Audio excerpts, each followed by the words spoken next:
Honorable members, prayers.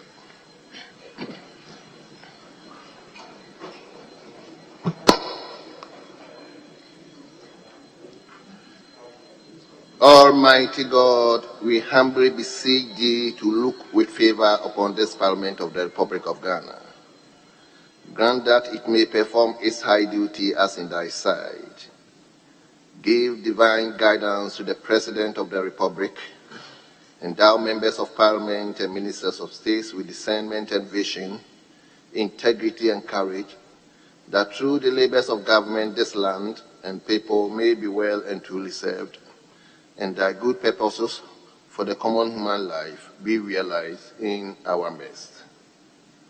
O God, grant us a vision of our country, fair as it might be, a country of righteousness, where none shall wrong his neighbor, a country of plenty, where evil and poverty shall be done away with, a country of brotherhood, where all success shall be founded on service and honor shall be given to the deserving, a country of peace, where government shall rest on the wills of the people and the love for the common good. Bless the effort of those who struggle to make this vision a living reality. Inspire and strengthen our people. Give time, thought, and sacrifice to speed the day of the coming beauty of Ghana and Africa. Amen.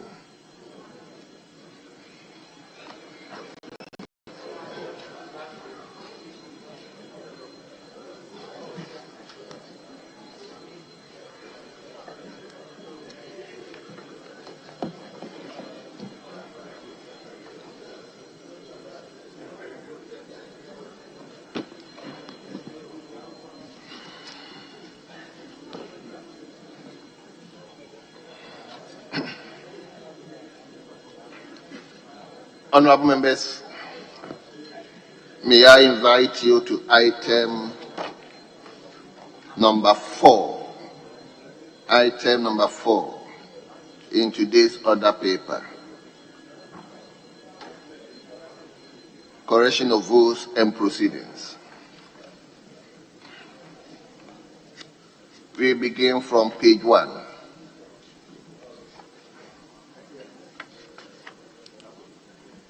Page 2.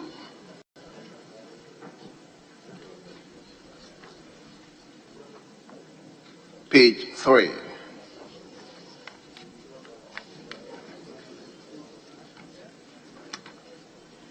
Page 4.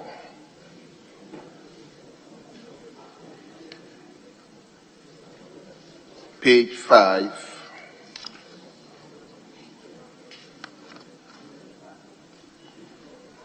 Page 6.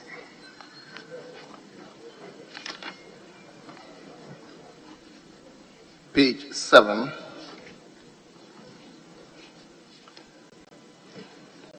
Page 8.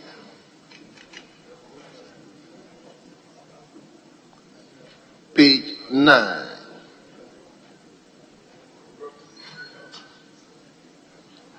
Page 10. Page number 11. Page 12.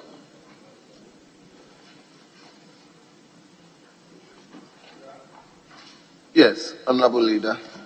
Mr. Speaker, I was just about consulting my Thesaurus dictionary.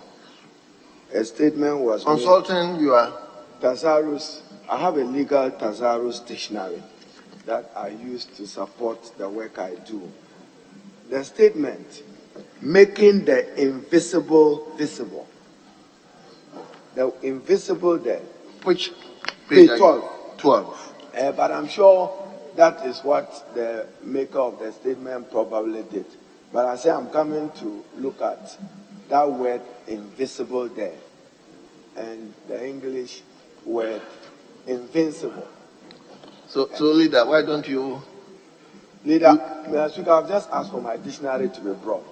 But to draw your attention that if I'm right, I'll quietly draw table's attention to those words. Thank you. Very well.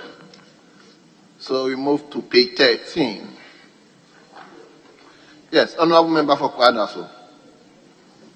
Honorable Speaker, on page 13, Roman numeral II, there is a discrepancy between the amount written in words and the one written in figure. So 37,891,323 euros from 37,891,341 cedis. So you see that the amount in words is different from what is stated in figures. Thank you. Thank you very, very much. Table, please kindly take note. Honorable Member for Northtown, the same. Very well. Thank you very much. So we move to page 14.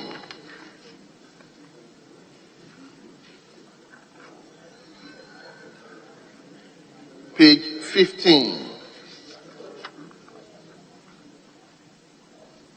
Page 16. Page number 17. Page 18.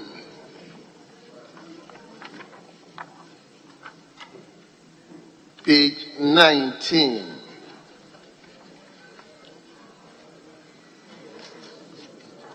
Page number 20.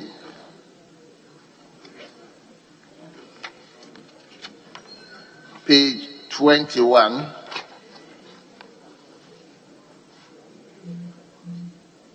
Page 22.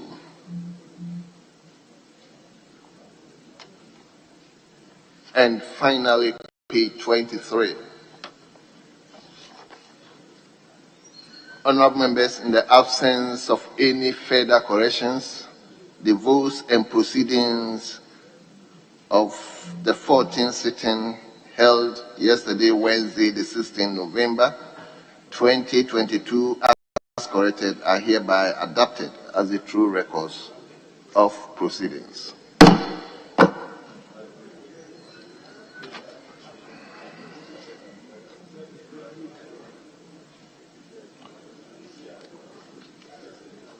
Yes, Leader, are we following the order? Item 5?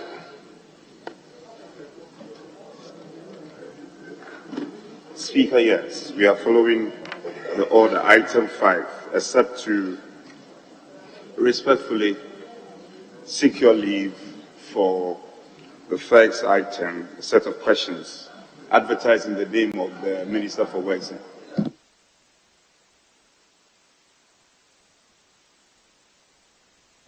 Speaker, except to seek your leave so that the questions advertised in the name of the Minister for Works and Housing should be taken by the Deputy Minister. The Minister has related properly to leadership, and so we have some good understanding. So the Deputy Minister will stand instead. Speaker, with your leave. Well. Minority leadership.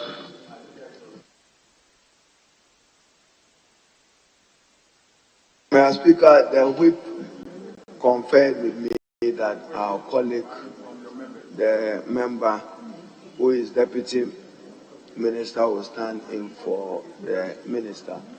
There is no objection, Mr. Speaker. Thank you. Thank you very much. So, Honorable Leader, your leave is granted. The Deputy Minister can stand in for and on behalf of the Minister.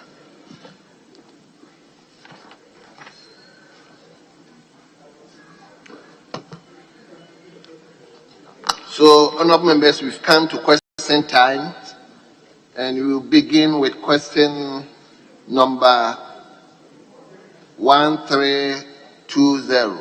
Question number 1320, page 2. And the question stands in the name of a member for Lower Menyakrobo. Lower Menyakrobo. Honorable Ebenezer Okrete Teai Labi.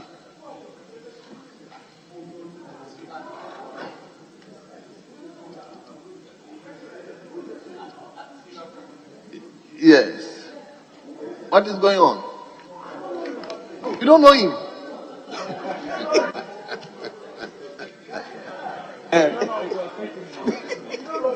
Yes. Honorable member for Southern, let's hear you. Yes. The question. Speaker, I been instructed by the owner of the question, who is on parliamentary duties outside of the Republic, to seek your leave to ask the question on his behalf. Mr. Speaker, may I ask the Minister for Works and Housing the current state of the National Cathedral? Thank you.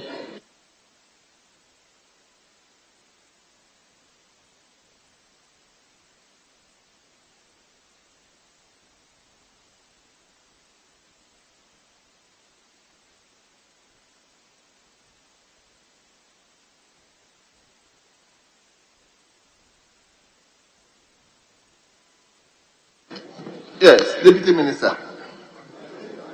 Deputy Minister.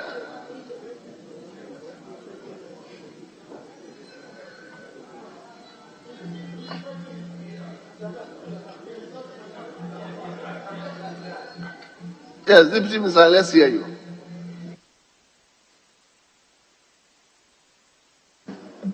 Thank you, Mr. Speaker. Mr. Speaker, the question number 1320 in the name of the Honorable Ebenezer Talabi, relating to the National Cathedral, is an activity that is of the Ministry of Works and Housing.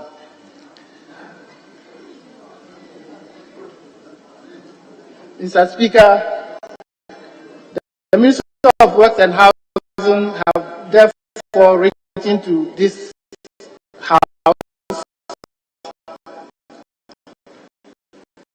in a letter on the 11th of November 2022 to the Principal Assistant Clerk and held this. Thank you. Very well. The owner of the question, Minister's response is to the fact that the ministry is not responsible for the National Cathedral. I will direct that. Speaker. Honorable members, are you with me? I will direct that the table redirect the question to the appropriate. No. If the substantive question is, I don't think we need to follow up with it. Honorable members, my directive is that the table office should redirect the question to appropriate office, please. Yes. Speaker, if I may be heard. Well, we can all decide. At the moment, they have washed their hands from that particular. But Speaker, agreed. If I may be heard. Speaker, agreed that they are not the substantive ministry to answer questions on the project. But this being a house of record, it speaks of some letter that says, some communication that says that they are not responsible. So if we can inform the House, so that going forward, we'll be able to direct the question to the appropriate ministry. I think at least you should be able to do that.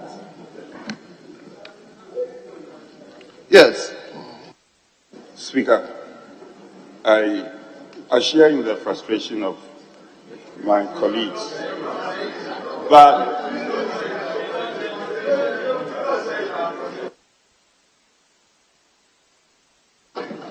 I share your worries, not frustration, your worries. Speaker, Order 62 is clear, and I don't need to read it. I don't need to read it. So, as long as the minister is officially, and the trust of Order 62 is clear, is not officially connected, and it is not for the minister to tell you where to direct the question. No, that is not the responsibility of the minister. So, Speaker, I think that you have directed appropriately, and members should should really take a cue from your wise direction. And therefore, we can cease debate on this matter and move forward. Yes, member for Boko Central. Mr. Speaker, Order 62, on which he relies, says questions may be asked of ministers relating to public affairs with which they are officially connected. Mr. Speaker, works and housing, works and housing. Mr. Speaker, works. Mr. Speaker, demolishing houses to build cathedral is works, and housing is involved. Mr. Speaker, if not Ministry of Works, tell us which ministry we should ask of questions relating to such public works as the construction of a cathedral. Which other ministry? Not roads, not chieftaincy, not energy, not education, not foreign affairs, not health. Mr. Speaker, it has to be works. It has to be works. So, Works Ministry is the proper ministry to ask the question, and they must answer it today, Mr. Speaker. Very well. Honorable members, please, once the ministry have come up that they are not responsible, please, let's give us time. We are going to do consultation and redirect the question to appropriate ministry. Please, let's bear with me. And that's my ruling, please. We are not going to listen to any. Somewhere, it's okay. It's okay.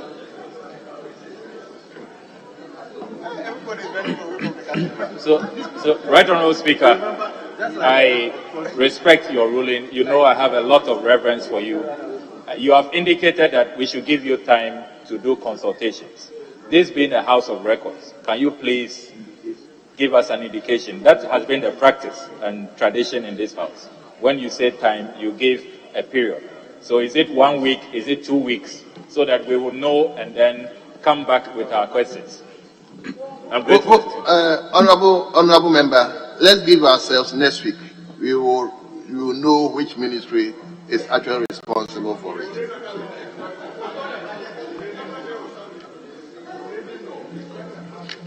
So it means question 1321, question 1322, and question 1323. You don't have any answers for all these questions. So, honorable members, owners of these questions, we've dealt with question 1320, question 1321, question 1322, question 1323. We are going to look for appropriate ministry, and we will let you know the time your questions will be answered. Please, Speaker, with all due respect, I believe that the ministry will be able to respond to question 1321. It's just a statement on the state of affairs. Please, they are saying they don't have anything to do with the cathedral. Please, let's respect them. Let's move on. These are judges. Please, that's my ruling. We are moving to question 1324. And the question stands in the name of a member for Sola Tunu Kalba. Honorable Member Andrew. Tuna, Andrew, let's hear you. Yes, Mr. Speaker, it's Sola Tuna Kalba. Well. All right. Thank you, Mr. Speaker. Mr. Speaker, I rise to ask the Minister for Works and Housing the scope and progress of work on the 5-kilometer Ningo Pram Coastal Protection Project. Thank you. Yes, Honorable Deputy Minister, you may now answer this question. Thank you, Mr. Speaker. Mr. Speaker, the Ningo Coastal Protection Project is one of the projects of the Ministry of Works and Housing. In 2018, the ministry initiated the construction of the project in a bid to mitigate the effect of tidal waves destroying houses livelihood and properties along the Ningo-Pram-Pram coast. Mr. Speaker, in this regard, the Ministry awarded a contract for the construction of the Ningo-Pram-Pram Coastal Protection Project at Ningo-Pram-Pram within the Ningo-Pram-Pram municipality of the Greater Accra region to Mrs. Bridge Global Consolidated Limited in October 2019 for the execution within the 48 months starting from 1st November 2019 with an expected completion date of 1st November 2023. The total contract price is 393,966,300 Ghana cedis. Mr. Speaker, the scope of works under the Ningo-Pram-Pram Coastal Protection Project is divided into two parts. The first section includes the construction of 23 Amo Rock grounds and a breakwater to protect the 5-kilometer Ningo-Pram-Pram coastal stretch. We can confirm that the 23 Amo Rock grounds have all been completed and the work on the breakwater is steadily progressing. Mr. Speaker, the second section of the works includes the construction of 1.5-kilometer Amo Rock revetment and the dredging of 400,000 cubic meters from the Janley Lagoon. These other works will enhance the economic activities in the Ningo-Pram-Pram community. In line with this, the contractor has completed all bathymetry surveys and dredging of the lagoon is expected to commence early next year. The contractor has so far carried out about 55% of the works. Mr. Speaker, our ministries will continue to ensure value for money on all our projects and will update this August House as we make further progress. Thank you, Mr. Speaker.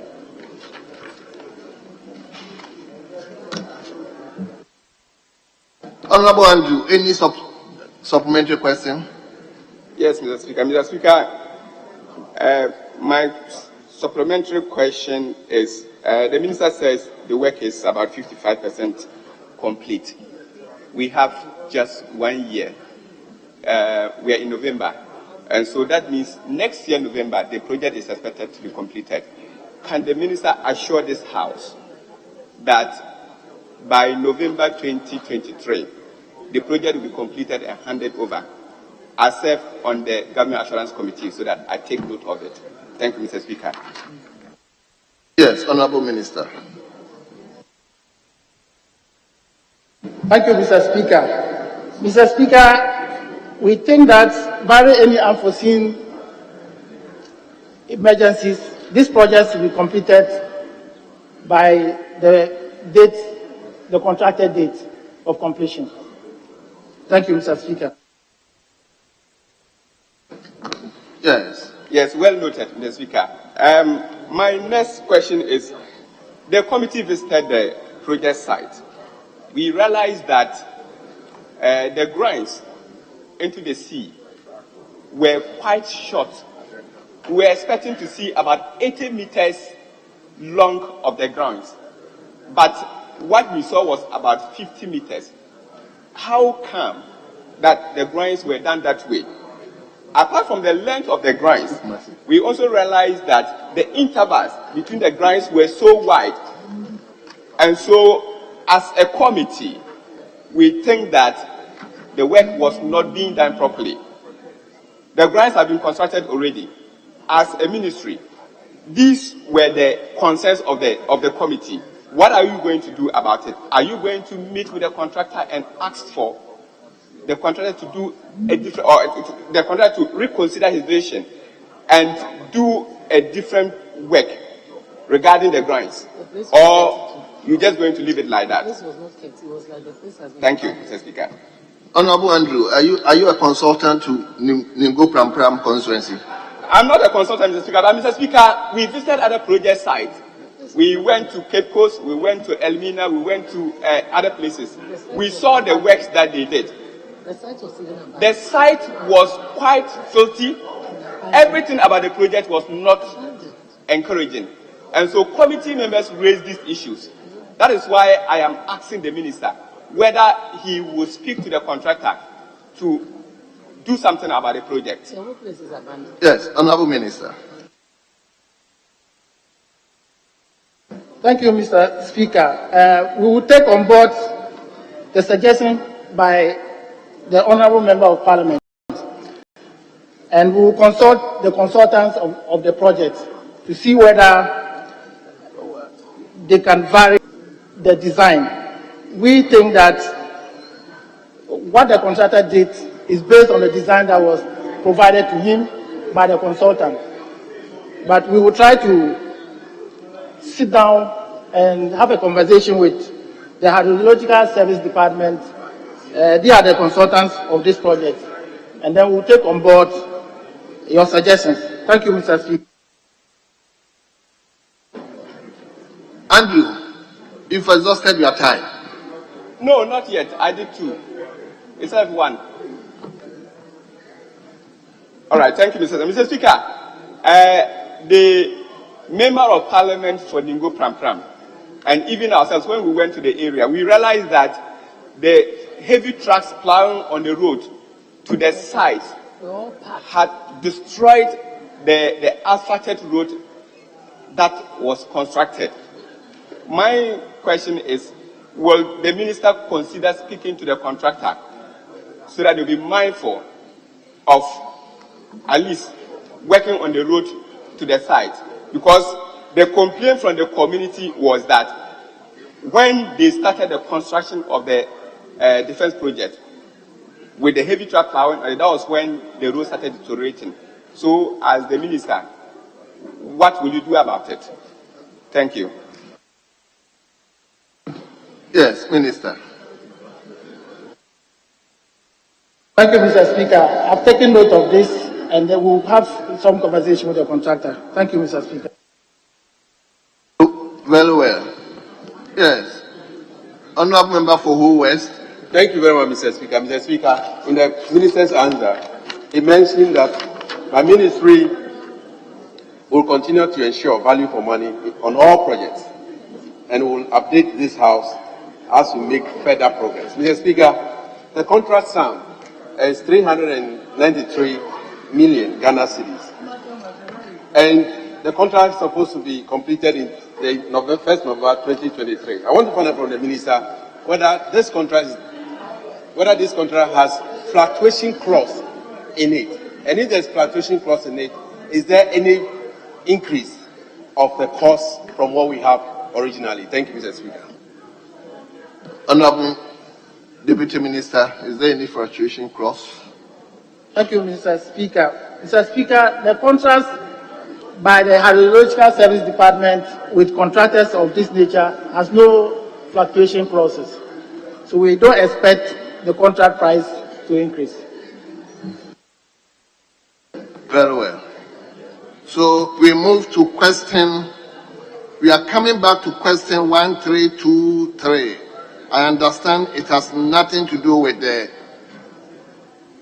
National Cathedral. So we will ask the owner of the question, Ms.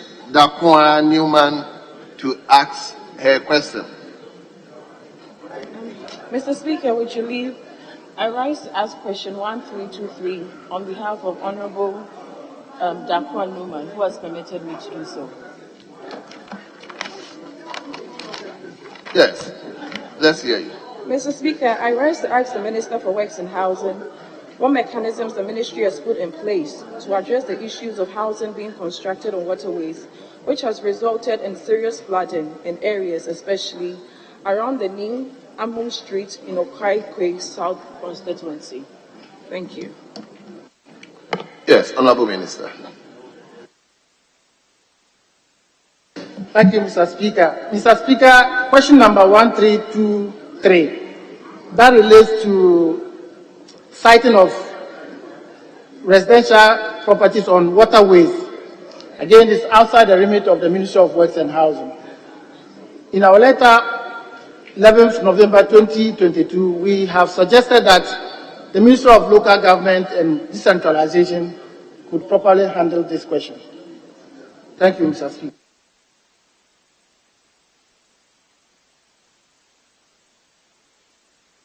So this question too must be redirected to local government ministry. Is that what you are saying? But don't you think the drains aspect is squarely within your ministry? It's talking about flooding and this with drains. And you are... With your leave, I think that and with respect to you, if you read the question thoroughly, the thrust of the question, as I understand, is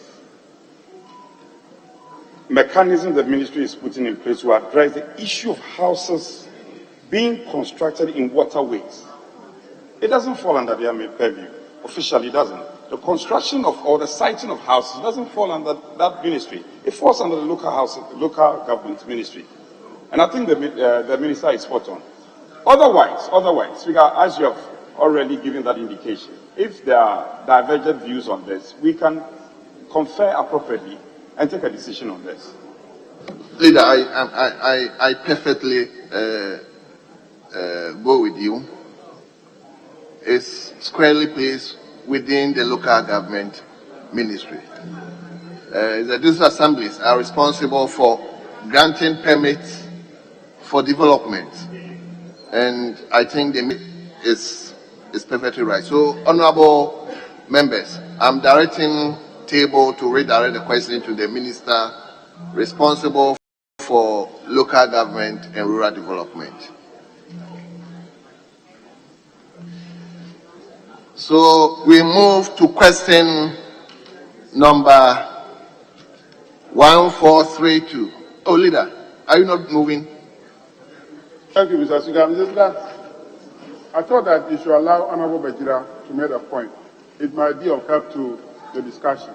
So I plead with you to allow him to make his point. I hope Honorable Bajira has yielded his question. No, he hasn't. In fact, he signaled me to speak for him. Anyway, Honorable Bajira, let's hear our contribution. Speaker, thank you very much, Mr. Speaker, and thank you, Leader. Mr. Speaker, the two of us belong to the same profession, and you know very well that when it comes to the area of infrastructure and housing infrastructure for that matter, you have professionals, and these professionals are known as professionals who are in the built environment industry. Mr. Speaker, we cannot say that because Ministry of Local Government gives development permit to developers, therefore the Ministry of Works and Housing that has jurisdiction over the hydro division. Hydro divisions are departments that are supposed to have oversight over drains, master planning of drains in this country. That they should not answer the question. Mr. Speaker, it is surprising me because the same hydro division or the hydro department are supposed to give us a master plan of our drainage system in the country. And therefore, if hydro division does not give local government authority as to where the drains will pass, then there will not be permit or development permit to be given to the developer. And therefore, the Minister of Works and Housing should be made to answer this question. Mr. Speaker, thank you very much. Honorable Bajira, as much as I agree with you, I don't think your direction is properly situated. You see, when you go to the local government, the district assemblies, they are planning authorities. They have all these built environment professionals. We have the engineers, we have the architects, we have the surveyors. All of them are there to help the assembly to take a decision with respect to granting permits as to where to place the development and those and what not. And therefore, the Ministry of Local Government with the district assemblies having all these professionals are supposed to deal with these matters, because they grant the building permit in any way. And when you look at the question is asking why we allow development to be placed in waterways. And waterways are within the district assembly confines and are supposed to be managed by the district assembly's development office. So I think the proper way the question should go is to go to the Ministry of Local Government and Rural Development. So I think my directives still stands. A table, please redirect the question to the Minister for Local Government, Rural Development. We move to question 1432. Question 1432. And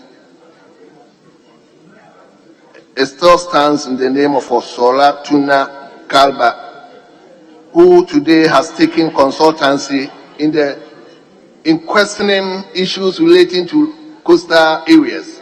Honorable member, let's hear you for your second substantive question.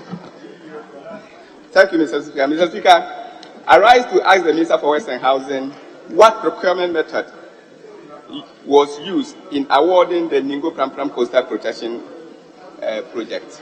Thank you. Yes, Honorable Deputy Minister. Thank you, Mr. Speaker.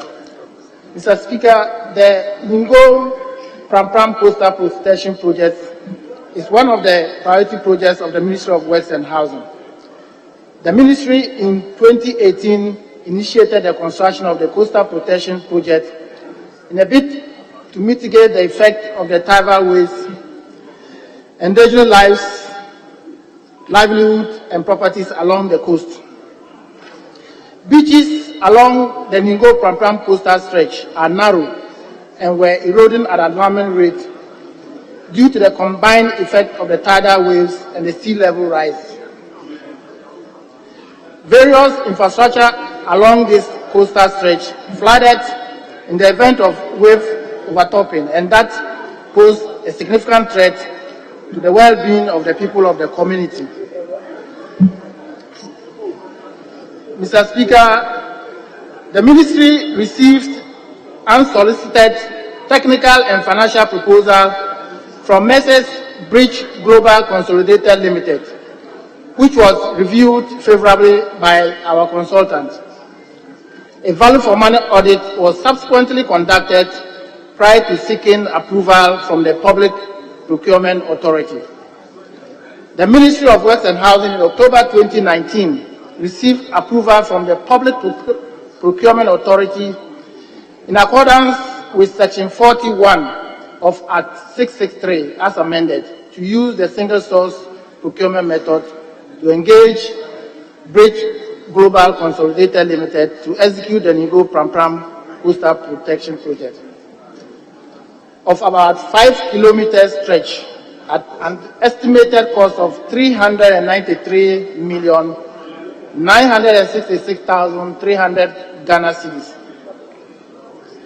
Mr. Speaker, currently the works executed under the Ningo Pram Pram Protection Project is about 55% complete, and shielding the section of the country coastal line from further erosion and flooding. Mr. Speaker, we wish to assure this August House that our ministry will not relent in its effort to take the necessary steps to protect our coastal communities while ensuring value for money in our projects. Mr. Speaker, thank you. Yes, Honorable Andrew, any supplementary question? Yes, Mr. Speaker. Mr. Speaker, I want to find out from the Minister whether they have visited the site recently and they are satisfied with the way the work is going on at the project site.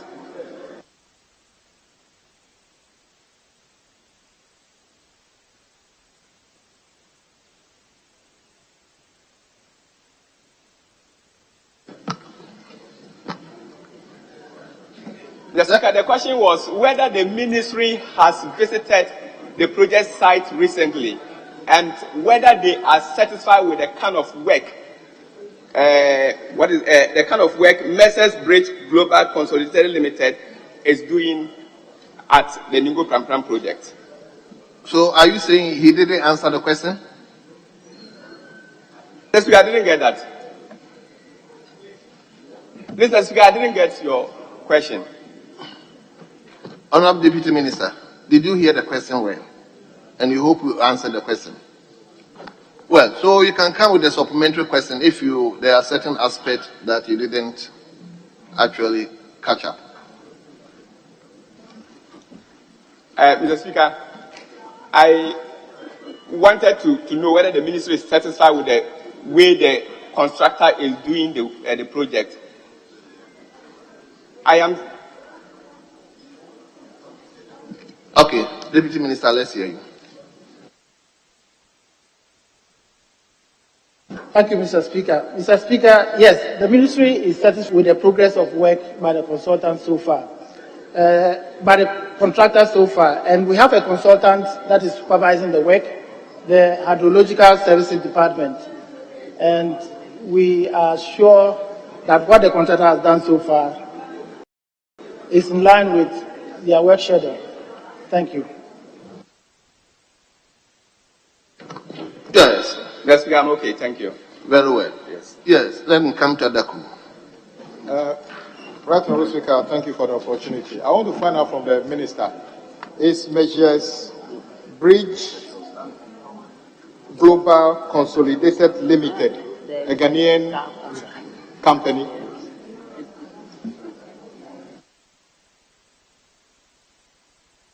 Yes, Deputy Minister. Yes, Mr. Speaker, to the best of my knowledge, yes, it's a Ghanaian incorporated company.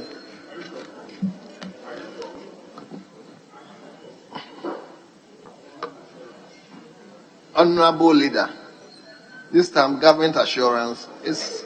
Mr. Speaker, so once he has said that, let me take it on. The Honourable Minister says that to the best of his knowledge, and I'm asking if it is sure of that, because we are going to call for the details of the directors of the company. So, is it sure that the company, the shares Bridge Global Consolidated Limited, is a Ghanaian company? Honorable Deputy Minister, do you still stand by your question, your answer? Very well. So, Honorable Bejura, do you have a question?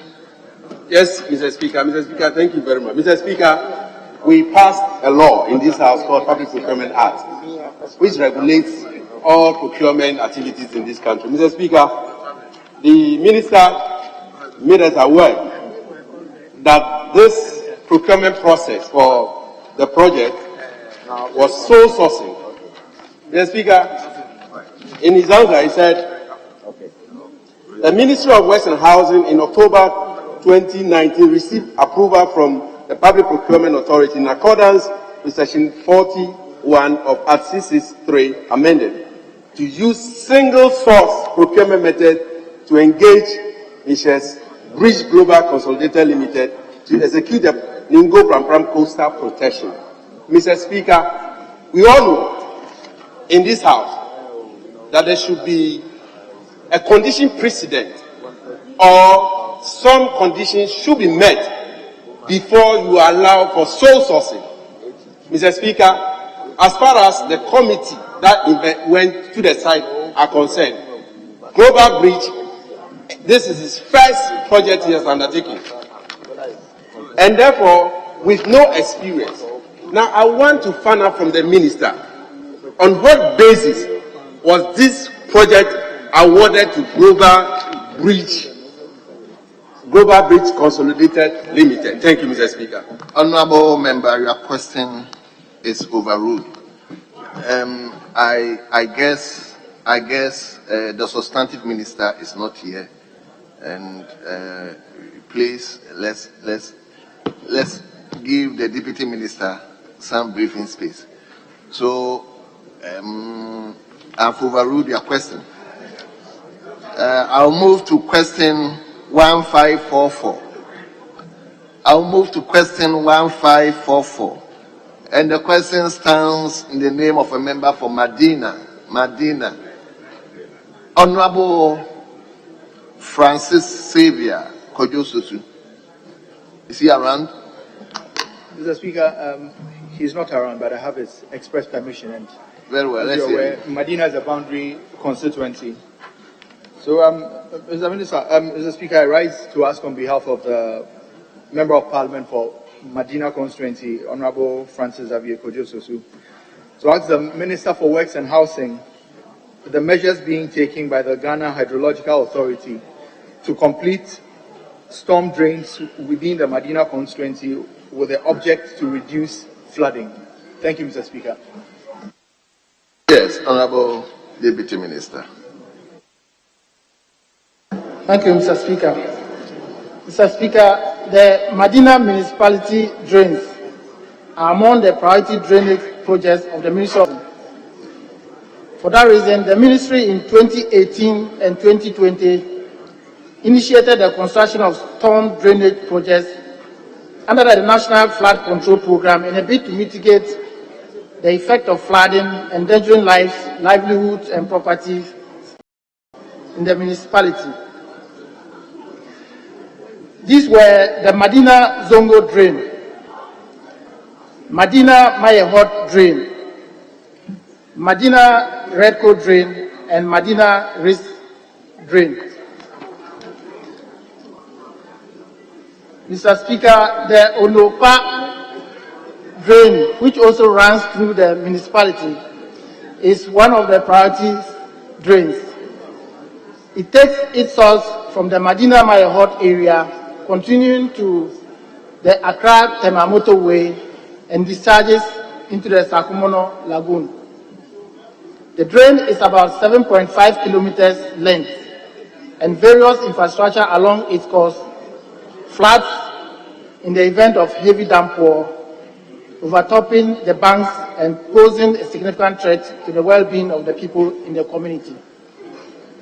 Mr. Speaker, the preliminary designs and project concept note have been prepared by the Hydrological Services Department in line with the Public Financial Management, Public Investment Management Regulation 2020, LI 2411. This has been approved by the Ministry of Finance, and the next stage is to undertake feasibility stages. Subject to approval from the Ministry of Finance, detailed design and implementation will follow.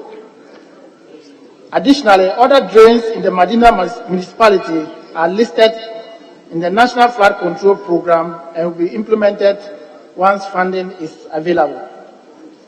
Mr. Speaker, I wish to assure the honorable member that this August House that my ministry will not relent in its effort to engage the Ministry of Finance to secure funding and take the necessary steps to protect Madina municipality and other areas across the country at risk of flooding. Thank you, Mr. Speaker. Thank you very much. Yes, honourable member.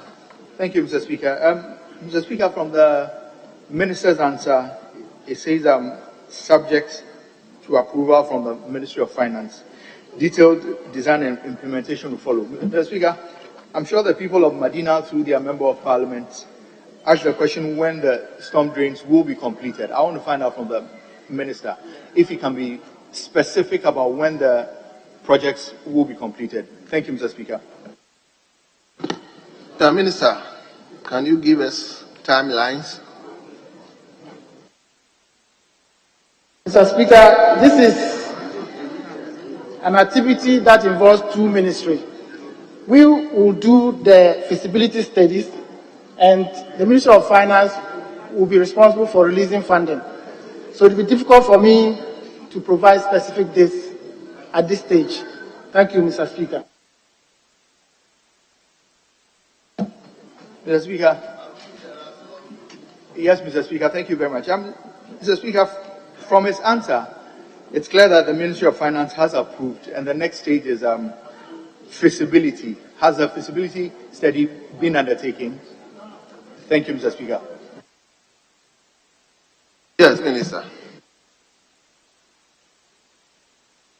Thank you, Mr. Speaker. The Hydrological Service Department is working on the feasibility study. Thank you. Honorable member for German. Is it German South? German South. Let's hear you. Yeah, Mr. Speaker, thank you very much. Mr. Speaker, I live in Madina, at the Reco area there, so I'm very much interested in this question. But the minister is saying they are now doing a feasibility study. Mr. Speaker, the situation at Madina, even like the flooding situation in Madina, is so dire, and I think it needs an urgent attention. Just last week, when it rained, it carried away a taxi driver and a child. And this is not the first time that situation has happened. I personally have written to the Madina Assembly, and I've also contacted the Member of Parliament for the Madina area. We've both written to the Assembly, but still there hasn't been any action at all in that area. Anytime it rains. So, Honorable Member, what is your question? Mr. Speaker, he is saying they are not doing the feasibility study. I just want to tell him the situation there is dire, and they need to take urgent steps to work on that situation. So it's not, taking a feasibility so study. So it's just a contribution. It's not a question. Contribution. It's a contribution. Well. I want to well noted. The level of. Honorable Member, well noted. Your contribution is noted. Honorable Deputy Minister, take note of the contribution. Mr. Speaker, I want to know what step he is taking the urgent steps he's taking to address that situation, because it involves human lives. Thank you. Honorable Deputy Minister, eventually the question has come. What steps are you taking to? Mr. Speaker, thank you very much. I take note of the member of my colleague concerned about the need to expedite action on the Madina drainage system. We'll take the necessary steps to ensure that that project is taken care of. Mr. Speaker, specifically, the Honorable Member, you came up on supplementary question basis. So your question has been answered. Please put off your mic. Thank you. So we move to Honorable Champong. But this question is even constituency based. I don't see why I should even add. This is a constituency based. This is not. Mr. Speaker, I have interest in Madina. I have a special interest in Madina. Let's hear your Champong.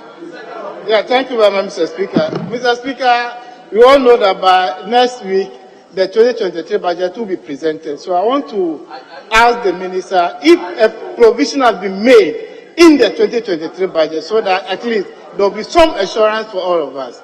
Thank you very much. Anyway, Minister. Minister, I think we have to answer this question. Thank you, Mr. Speaker. Mr. Speaker, I can't confirm that here, but like I said, we've taken note of it. The budget is not read yet, and we'll do amendment if there need be. Thank you. Well. Leader. Mr. Speaker, if the Honorable Deputy Minister says that he is a deputy and for that matter is not aware, I will accept. But if you say the budget has not yet been read, you prepare the budget, you go for budget hearing, the Ministry of Finance give you the ceiling, the global figure, you do the details as a ministry, so you should know if there is a provision for this particular project. So come again. My respected deputy leader shouldn't intimidate the deputy minister who has conducted himself so well. What he says, essentially, he's saying that, yes, and he's been honest to us. The deputy minister is saying that he cannot confirm as to whether that matter has been captured by the budget. On the other hand, He's not grossing over it. So, what's your sweat? Mr. Speaker, the Deputy Minister says that that project will be undertaken. You cannot undertake a project without a budget. So if you have given an answer earlier that it will be done, then you should know that there is money for it, there's a budget for it. That is why I said you should know that there is a budget provision for that project. So don't intervene. Your intervention will not save him. Well. He is a member of parliament and he's a deputy minister. I don't think he will be intimidated. So he's okay, well composed. Just allow him to answer his questions. So we move to question number 1295. Leader. Speaker, with respect, I want to seek your leave. But before then, probably we have to discharge.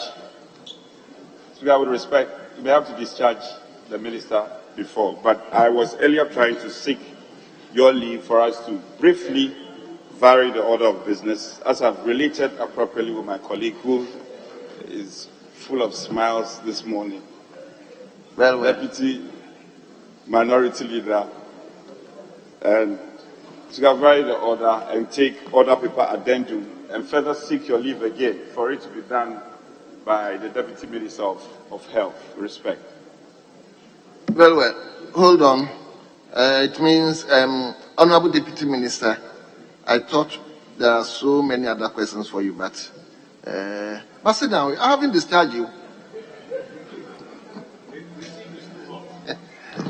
So, Honorable Deputy Minister, on behalf of the House, let me thank you for standing in for your minister to answer questions from members. We are grateful to you and you are hereby discharged.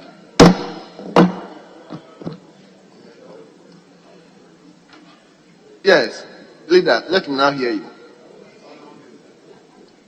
Speaker, just seeking your leave for us to vary the order of business briefly, to go on to order paper addendum, and also to seek further leave for it to be done by the Deputy Minister. Yes, minority leadership, very well. So, Honorable Deputy Minister for Health. Yes. An act to establish the National Vaccine Institute to provide for the coordination and supervision of research, development and manufacturing of vaccines and sera, and for related matters. Honourable members, the report or the bill is duly presented. It is referred to the Committee on Health to look into it and report back. But I don't know whether the chairman and the members of the Health Committee are here. They are to determine whether this particular report, because the report is attached with emergency. So they should advert themselves to Standing Order 119 and come and brief the House whether indeed we can take the report or the bill on the agency. So members of the Health Committee, please take note. Whilst you are deliberating on it, deliberate on it in such a way that you come and brief the House whether there is a need to take the report or the bill on emergency status. So we move back to item 5. I will now invite the Honorable Minister for Fisheries and Aquaculture Development to take the rightful seat.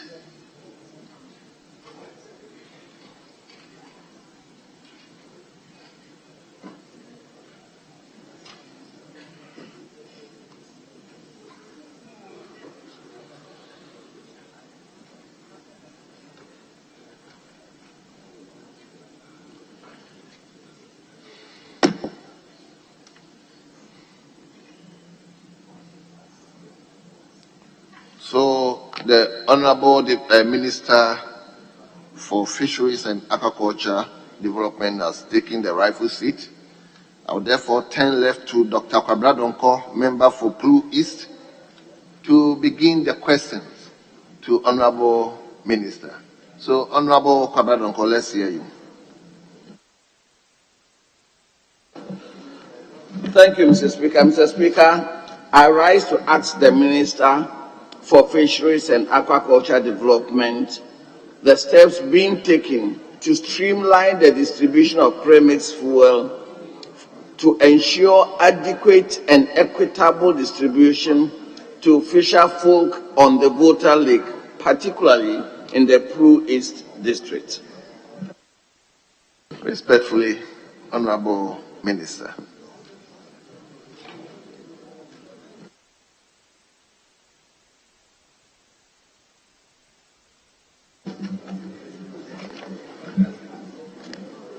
Thank you, Mr. Speaker. Mr. Speaker, the supply of Premix stalled recently owing to the inability of bulk distribution companies to blend the required quantities for distribution. This has affected Premix fuel supply to all parts of the country, including Pru East districts. Efforts are being made to improve upon the supply issues. Thank you. Thank you. Honorable Kwabra Donko, any supplementary question? Yes, Mr. Speaker. Mr. Speaker, the Minister talks about the inability of BDCs, that is bulk distribution companies, to blend sufficient quantities of Premix fuel. Is the Minister stating that the Premix secretariats and other off-takers have fully met their commercial obligations to the BDCs? Yes, Honorable Minister.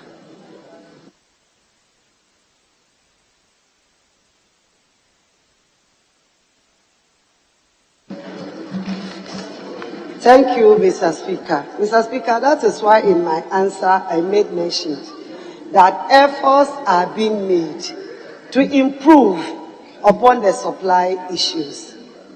And there is discussion underway. Thank you. Mr. Speaker, efforts are being made. That does not answer my question. Premix is also a function of pricing. You are saying that enough quantities are not being supplied. I asked whether the Premix Secretariat and other off-takers have fully met their commercial obligations. If they are unable to blend because people have not met their commercial obligations, efforts being made does not answer the question. So I just want to know that the Premix Secretariat and off-takers do not owe the BDCs. Yes, Honorable Minister. Mr. Speaker, I still stand by my answer that efforts are being made for the supply. Thank you. Honorable Dr. Kwabra Donko, your last supplementary question. Mr. Speaker,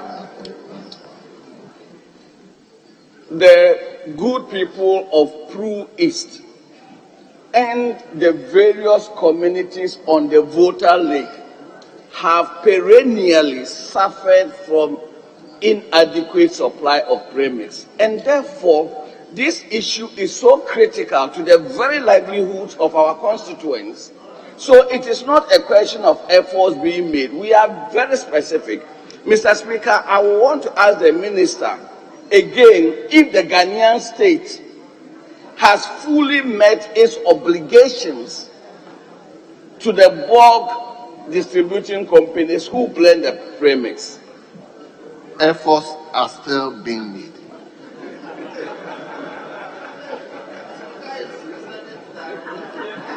The Speaker has descended into response. It's answered, and it's not deviating from the answer. It's the effort is needed. Anyway, Minister, if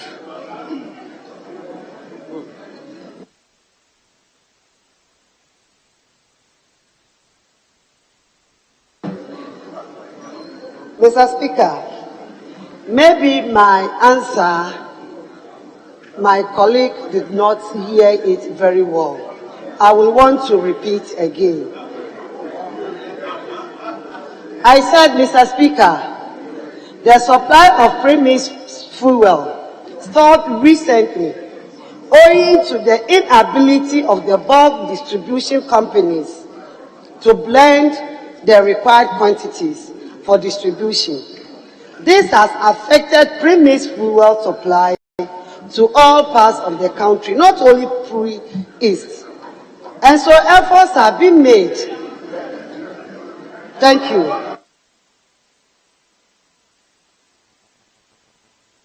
I'm going to give opportunity to constituents along the voter list. So that if you are not along the voter, let him come to my sister. Thank you, Right Honourable Speaker. Mr. Speaker,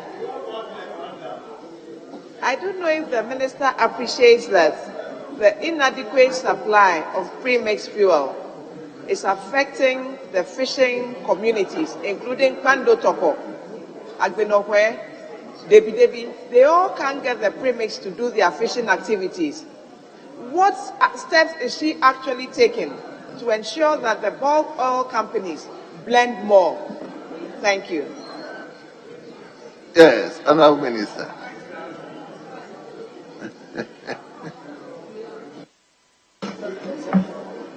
Thank you, Mr. Speaker. Mr. Speaker, as honourable colleague member is attesting to the fact, to my earlier submission, that because there has been shortage, and so it's affecting the whole country, especially the coastal areas and also inlands. I've also mentioned that efforts have been made. We are in discussions to make sure that we improve the supply to meet the demand. Thank you. Thank you very much.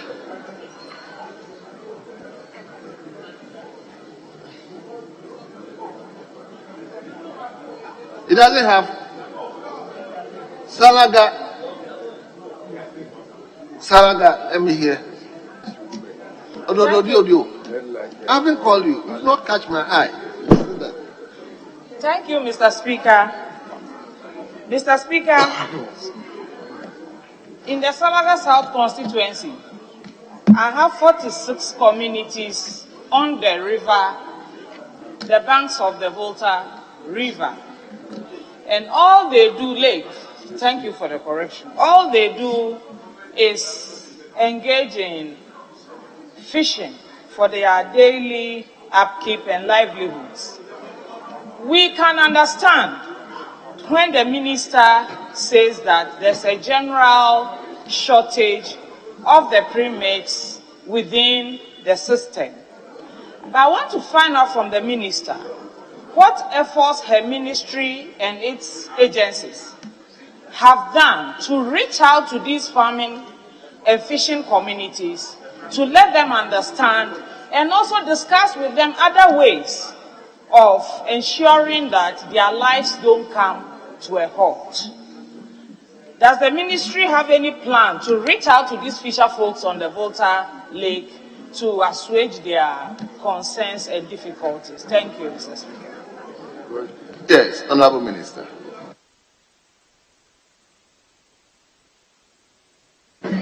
Thank you, Mr. Speaker. Mr. Speaker, we have met the leadership of the fisher folks and discussed the situation to them.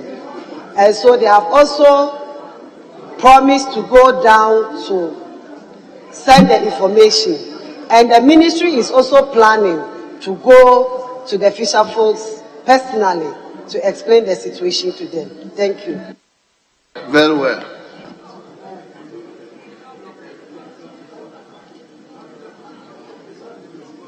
Honorable Member for Dodiudio. Thank you very much, Right Honorable Speaker. Mr. Speaker, we are taking this issue lightly, but it's not. It's affecting livelihoods and putting people's lives at risk. From Diskov down to Aplau, Anyamam, Ada, Tema, Jamestown, Kokrobite, Botiano, Oshie, all our landing beaches have problems. And the cost, the rising cost of fuel products in the country is making it more difficult for fisher folks. Mr. Speaker, the untold hardships on fisher folks is just unimaginable. As a ministry, I thought that outside the efforts being made by the bulk distribution company, the ministry itself must have an alternative measure in order to assuage the suffering of the fisher folks. And I think that my sister needs to be a bit more ingenious in the ways of making sure that this problem of our fisher folk will be eliminated. Today you see them carrying gallops to the filling stations, buy petrol, buy diesel, and go and mix it themselves. And it's so expensive. So I'm saying that the ministry cannot just say that efforts are being made. What are those efforts? What are those efforts being made? And what other measures are they putting in place in order to minimize the cost of fuel for the fisher folks? Because they cannot be competing with drivers for the same fuel. Honorable Member for Dodiudio, I think you were contributing. Your question has already been answered. I think all the nice words we said has been taken on board, and the minister has addressed that issue. Oh, he has addressed that issue. Efforts are being made to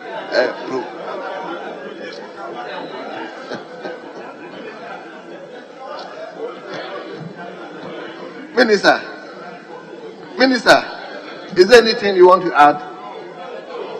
Very well. So I'll take the last question from Honorable Member for South Dye. Speaker, I thank you for the opportunity. Speaker, Premix matters are emotional matters for my people in South Dye. Mr. Speaker, persons traveling from Yeji, Yape, Dambai, Ketekrachi, Donkokro, Ruben, and Ketepa, Eche, Amamfro, Bando to Germany. Mr. Speaker, sometimes some spend 3 days on the lake. Traveling 3 days. Journey on the lake. And they need premix fuel to be able to journey. I appreciate the difficulties, but these are matters of urgent nature to my people. They are unable to find the resources to buy raw petrol and mix with a little diesel to be able to generate their own artificial premix. So we are pleading with the minister that in spite of the difficulties in blending sufficient quantities to give to our people, they must try.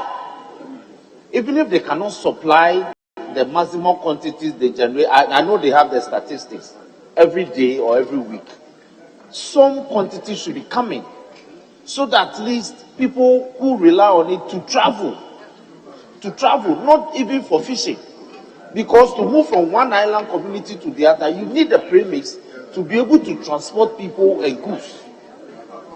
So I'm pleading with her to be able to do that. Otherwise, there's a whole life and economy on the lake.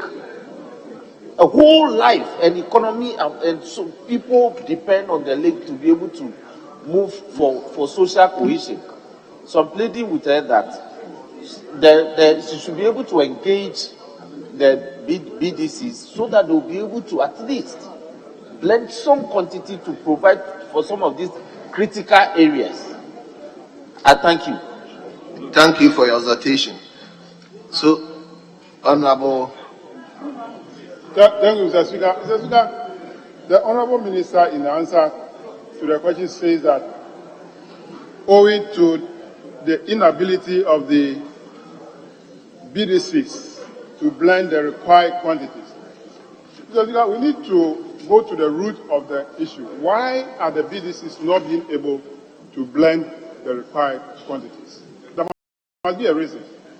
Either the source of supply, the product, or the BDCs themselves do not have the capacity to blend the required quantity, or there is a financial inability to buy the required quantity. So the minister should be able to find out from the BDCs why they are not able to blend the required quantity. Then the solution can be solved from that point. Is the minister or the ministry aware the reason why the BDCs are not able to blend the required quantities? Yes, Minister.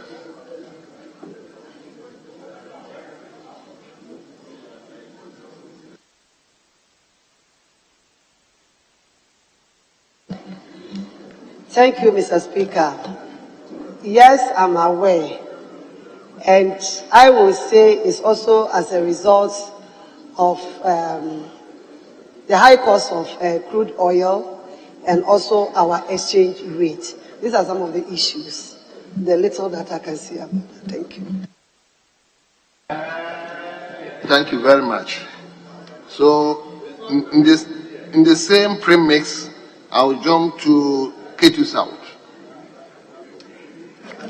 Mr. Speaker, I thank you very much for the opportunity to ask this question. Honorable Minister for Fisheries, I rise to ask you what the ministry is doing to address the issue of inadequate premix fuel in the following fishing communities in the Cathedral South municipality: Danu, Madina, Blakusu, Atakupafa, and Ziepa. Yes, Honorable Minister.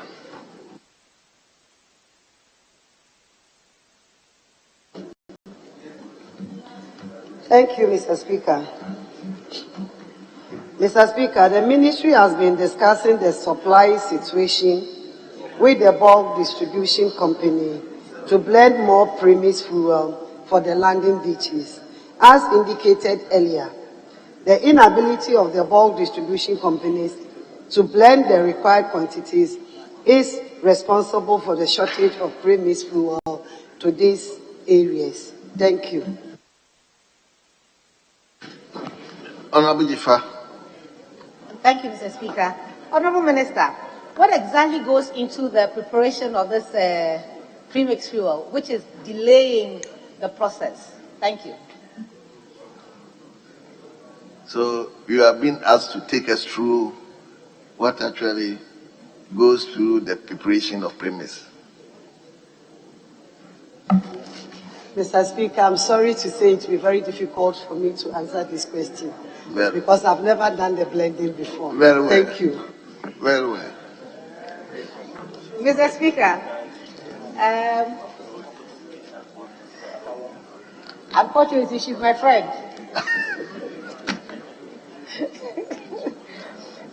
Mr. Speaker, in the meantime, I want to ask the Honourable Minister what we can do to cushion the effect on the people. Are there any social safety interventions that we can provide? Would you consider that the ministry provides something for them? I say this because, you know, for many of the people in these communities, all they do is fishing. So if they are not able to, then it affects the whole family and the whole community. I'm at my wit's end as you personally, as the member of parliament for that area. But I want to know what the ministry can do to support us whilst we wait for the premix fuel. Thank you. Yes. Yes, Minister.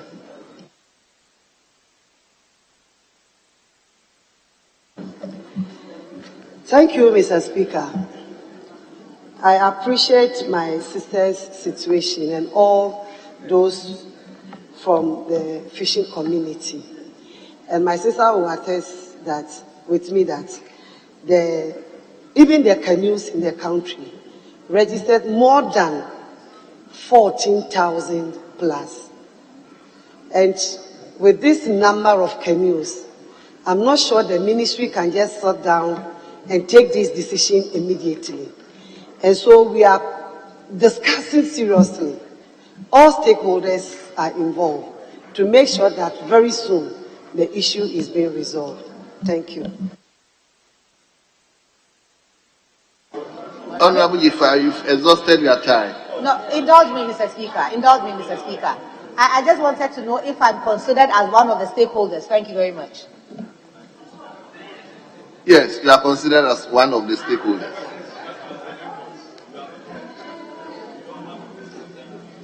We move to question 1527. Question 1527. Honorable Kabadonko, I have not seen you. Question 1527. And the question stands in the name of a member for Gumua East. Gumua East. Honorable Desmond de Graft. Is it P2 or P2? Mr. Speaker, it's P2. A2. Yes, very please. well. Okay. Good. So let's hear you, Honorable. Okay. Thank you, Mr. Speaker. I rise to ask the Minister for Fisheries and Aquaculture Development, what are the current state of the Nyinyanu coastal is, and what are the plans put in place to ensure that the coastal operates within the shortest possible time? Thank you. Honorable Minister.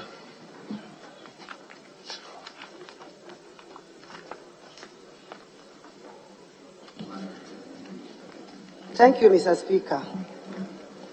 Mr. Speaker, Nyanyanu Coastal was installed in 2009 and was never in operational until 2020, when the management company was to repair, operate, and pay some monthly fees to the ministry. Mr. Speaker, the coastal has been renovated, including some structural and electrical works, as well as replacement of the components of the refrigeration system. However, the refrigeration system is not functioning properly and requires a replacement. So the company that manufactured the refrigeration system has been contacted to supply the refrigeration system to replace the faulty one. Thank you. Yes. Honorable Desmond. Thank you, Mr. Speaker. I would like to know from the minister whether she herself personally have paid a courtesy visit to the facility to ascertain the renovation work that she's talking about, whether it has been done or it has not been done. I want to know, please. Yes, Minister.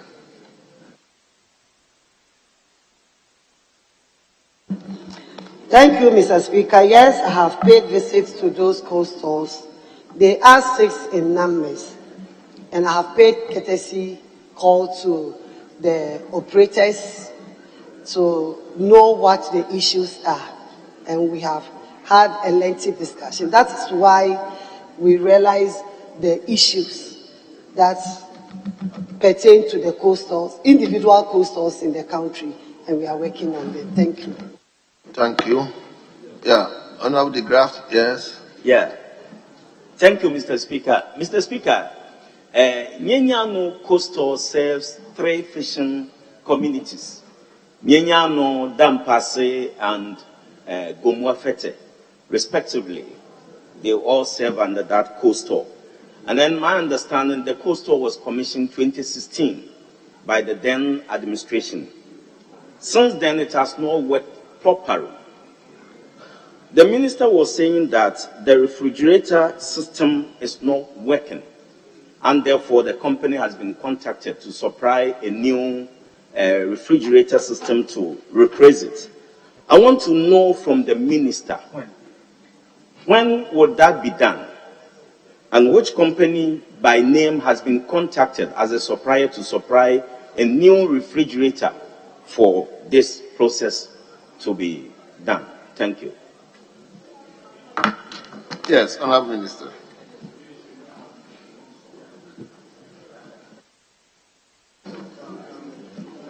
Mr. Speaker, as I mentioned earlier in my answer, that a company was tasked to operate, repair and operate, and pay some fees. And so it's the company that we are liaising with, together with the company that supplied the refrigerator to Ghana. And so the individual company will have to get money, find money to get the new system to replace it. Of course, it's not going to be for free. And so depending on the company's mobilization, I cannot tell when, but I believe it will be resolved. Thank you. Yes, Honorable de Graaf, your last lot. Okay. Thank you, Mr. Speaker. I want to know whether the ministry have a special interest in the company that is supposed to carry out that operation. I want to know whether the ministry have a special interest in it. Honorable Member, I don't think this question is. So, Leader, do you want to ask a question? Yes, Mr. Speaker. Mr. Speaker, Honorable Minister, when you appeared before the Public Accounts Committee this year, in March or February, it came to light that the companies that are operating the coal stores, even the cost of electricity was more than the revenue they were generating, which means that it is not profitable to run the coal stores. Now, you are saying that the company, the refrigerator, is being asked to supply a new one.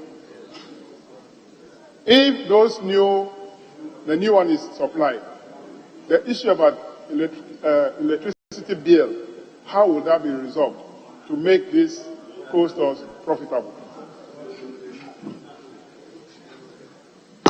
Yes, Leader.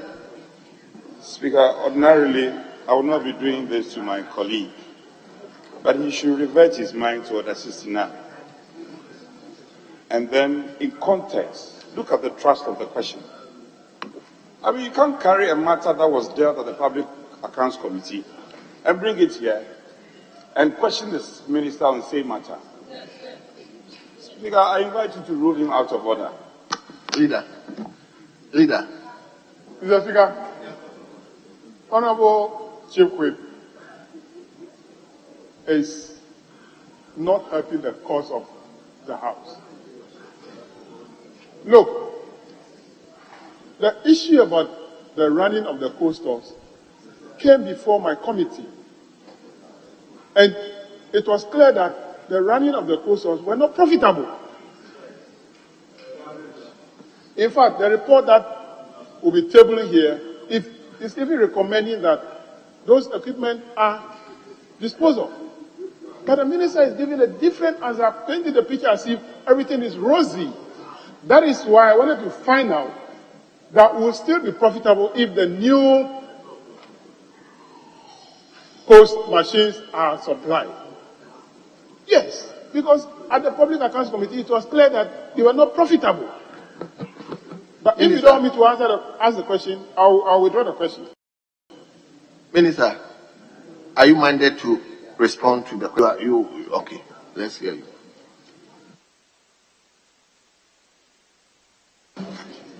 Thank you, Mr. Speaker.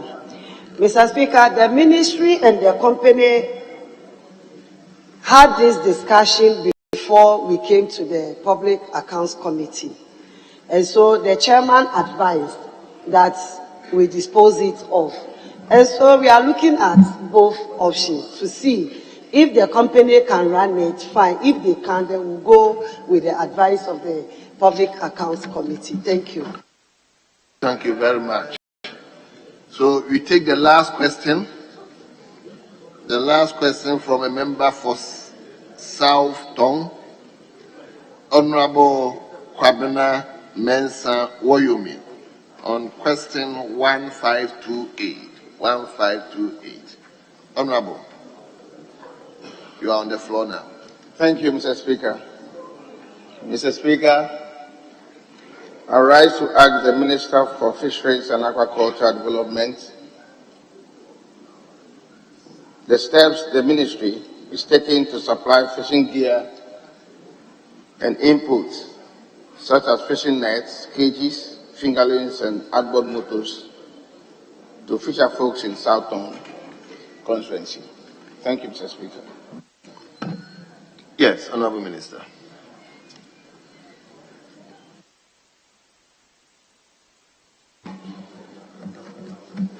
Thank you, Mr. Speaker.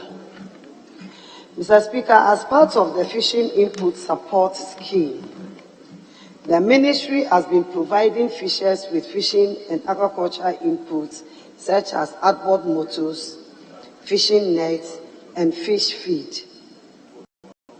Since 2019, over 5,000 units of outboard motors have been distributed, of which 100 units in the Volta region, including South Tong.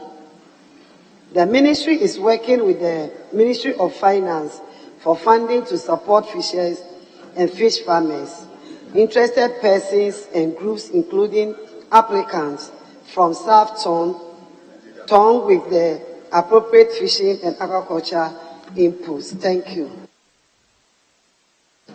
Yes, Honorable Woyomi. Thank you, Mr. Speaker. Mr. Speaker, in the minister's answer, the figure you mentioned appeared to differ from what is in the answer provided in the other paper. You said 100, but this is saying 1,000. So we'll go with the 1,000. Okay. So, Mr. Speaker, out of the 1,000 to the Volta region, can the minister tell how many units went to South Tong? Is it possible to tell us how many units actually went to South Tong?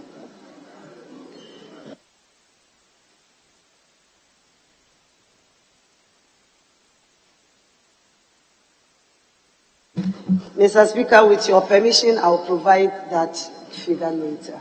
Thank you. Very well. The last lot. Thank you. Mr. Speaker, I'm left with two supplementary questions, so I'll be quick with it. Mr. Speaker, in the answer, the minister is giving us some hope that there's some talk or discussions with the finance ministry for support so you can get some funding for the continuation of the support for the fishers.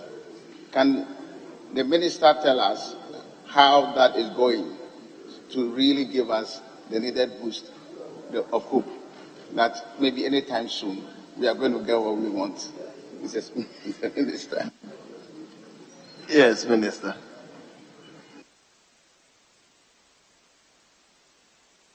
Thank you, Mr. Speaker. There has been that assurance from the Ministry of Finance to support. Thank you. Very well. Your last one. Thank you, Mr. Speaker. Mr. Speaker, thank you for the opportunity. stemming from, the challenges reported by the fishers in Southton, would the minister consider meeting with the association so as to appreciate their needs? And if so, can the minister readily provide when that is possible within the shortest possible time?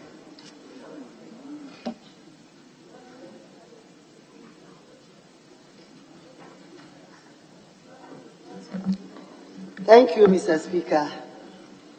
Mr. Speaker, permit me to say this proverb in Akan, that in Chinen Kamfonehu, but I will stand here to praise myself. I'm a grassroots minister, and so I always interact with my industry people. And let me still give you the assurance that I will continue what I have been doing. Thank you. I'm actually planning to go to the inland before the year ends. If that is not possible, early next year, I will do that. Thank you.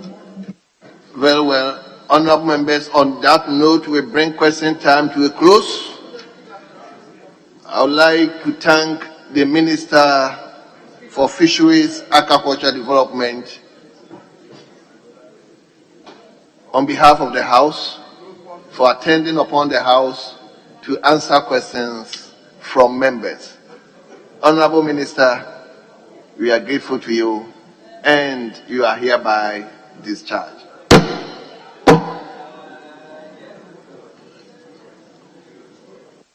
Yes, leadership. Speaker, I think we are ready to take item 6. Speaker, as you rightly admitted, a statement that stands in the name of the Honorable Ophelia. If you may allow her to read her statement now.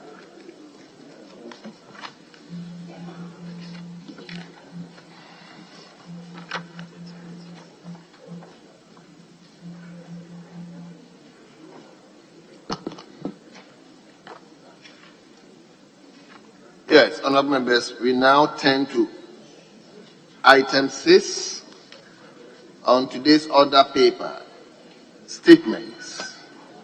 We have one statement from Honorable Member for Infancy-Man, Honorable Ophelia Mensah-Hayford, on protecting the public purse through culture of maintenance. Protecting the public purse through the culture of maintenance. Honorable Member, the floor is yours now. Mr. Speaker, thank you for the opportunity. Honorables, thank you, Mr. Speaker, for the opportunity to make a statement on protecting the public purse through the culture of maintenance. Mr. Speaker, there is an app that says that a stitch in time saves 9. This is very true, as an early warning sign can save a situation from escalating. Mr. Speaker, if there is anything that is draining the public purse and also hindering development, it is the lack of our culture of maintenance, which is slowly creeping into our society and causing so much harm and financial drain.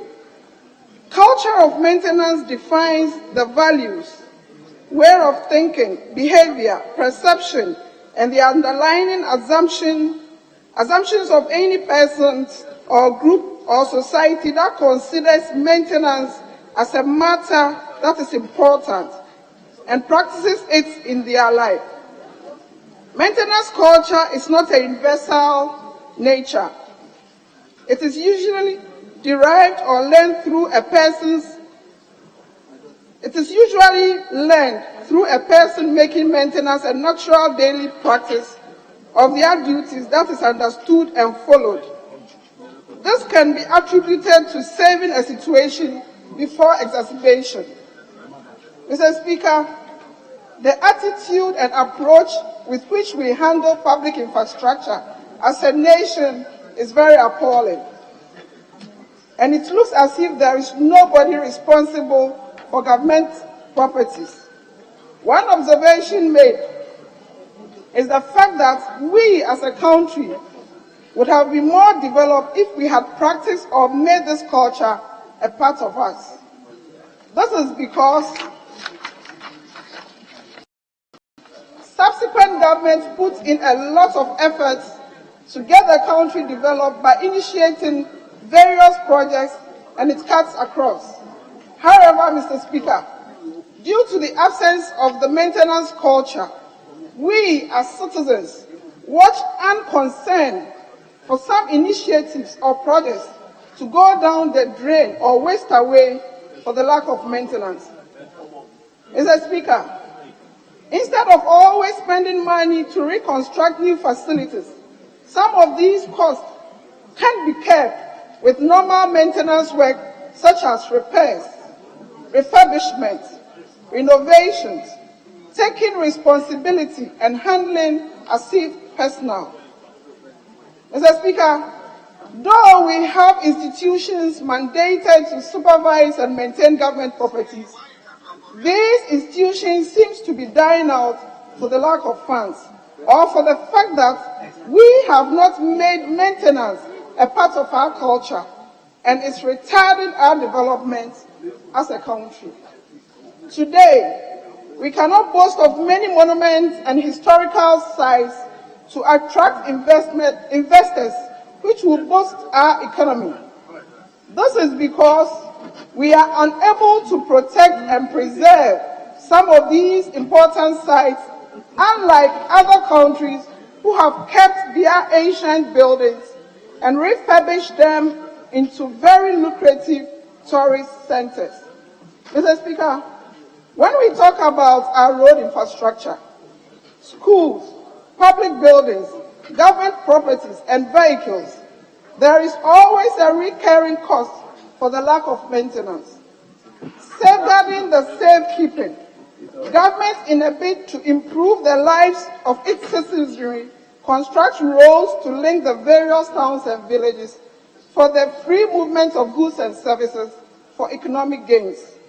However, Mr. Speaker, lack of proper maintenance, few years later, a well-constructed road would have deteriorated, some to the extent that the government will have to re-award such roads for reconstruction. Typically, we see various potholes on our roads, and sometimes you see some youth filling it with sand for money. But after a few rains, these roads become deplorable again. Then the call for new road construction begins. Whilst these same roads could have been properly constructed, or better still, patched before the worst situation.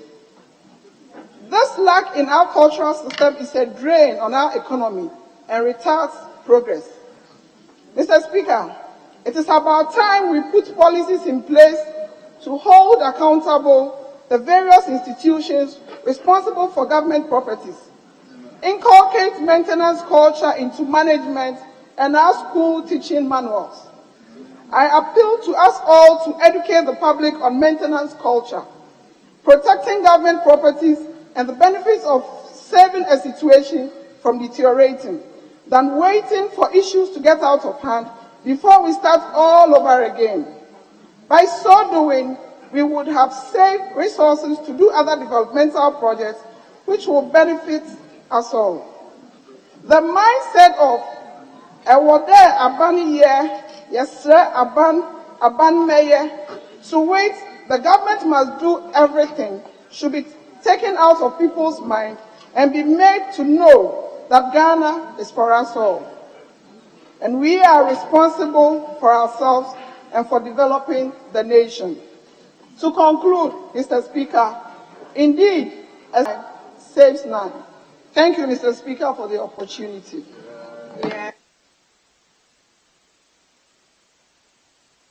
Thank you very much. I can see Honorable Member for Madina, who was not in the chamber when his question Thank you very much. answered. So, Honorable Sasu, let's hear you.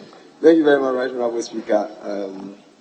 Mr. Speaker, I had actually given an unreserved instructions and requests of my colleague from Madina to do that on my behalf because we're busy at the presence of Parliament doing some other parliamentary duties. Mr. Speaker, thank you very much for the opportunity to contribute to this very, very important statement ably delivered by my colleague member of Parliament.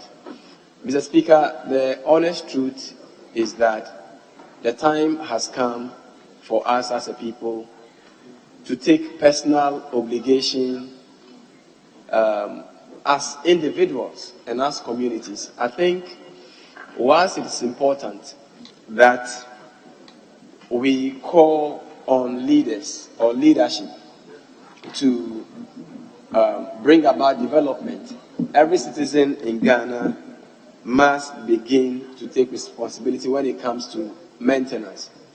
Mr. Speaker, when you look at any standard definition of maintenance culture, you will realize that maintenance culture involves values, the way we think, our behaviors, our perceptions, and these perceptions that underlie how we take care of things that matter to us.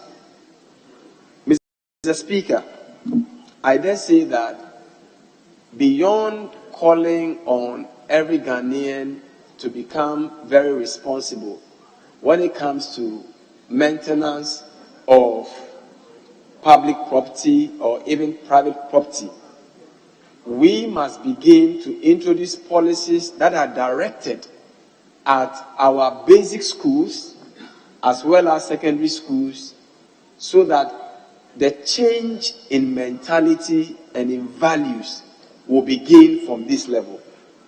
Mr. Speaker, you will realize that Article 39 of the 1992 Constitution that provides for cultural objectives makes it very clear. Mr. Speaker, with your permission, if I may read, it says that Article 39(1) says, subject to the clause 2 of this article, the state shall take steps to encourage the integration of appropriate customary values into the fabric of national life through formal and informal education and the conscious introduction of cultural dimension to relevant aspects of national planning.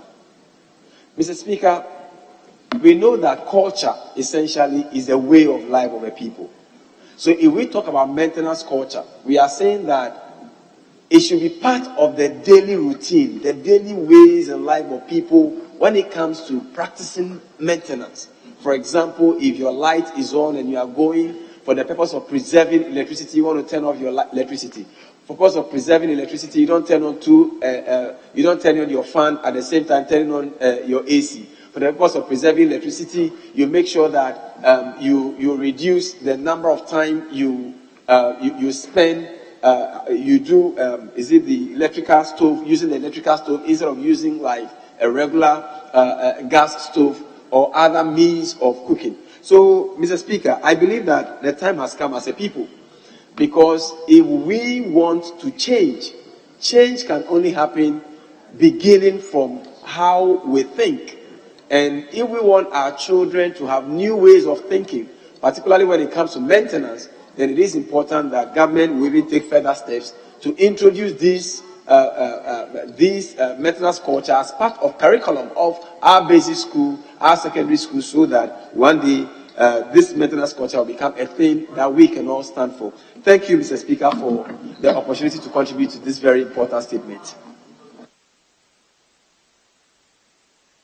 Yes, let me come to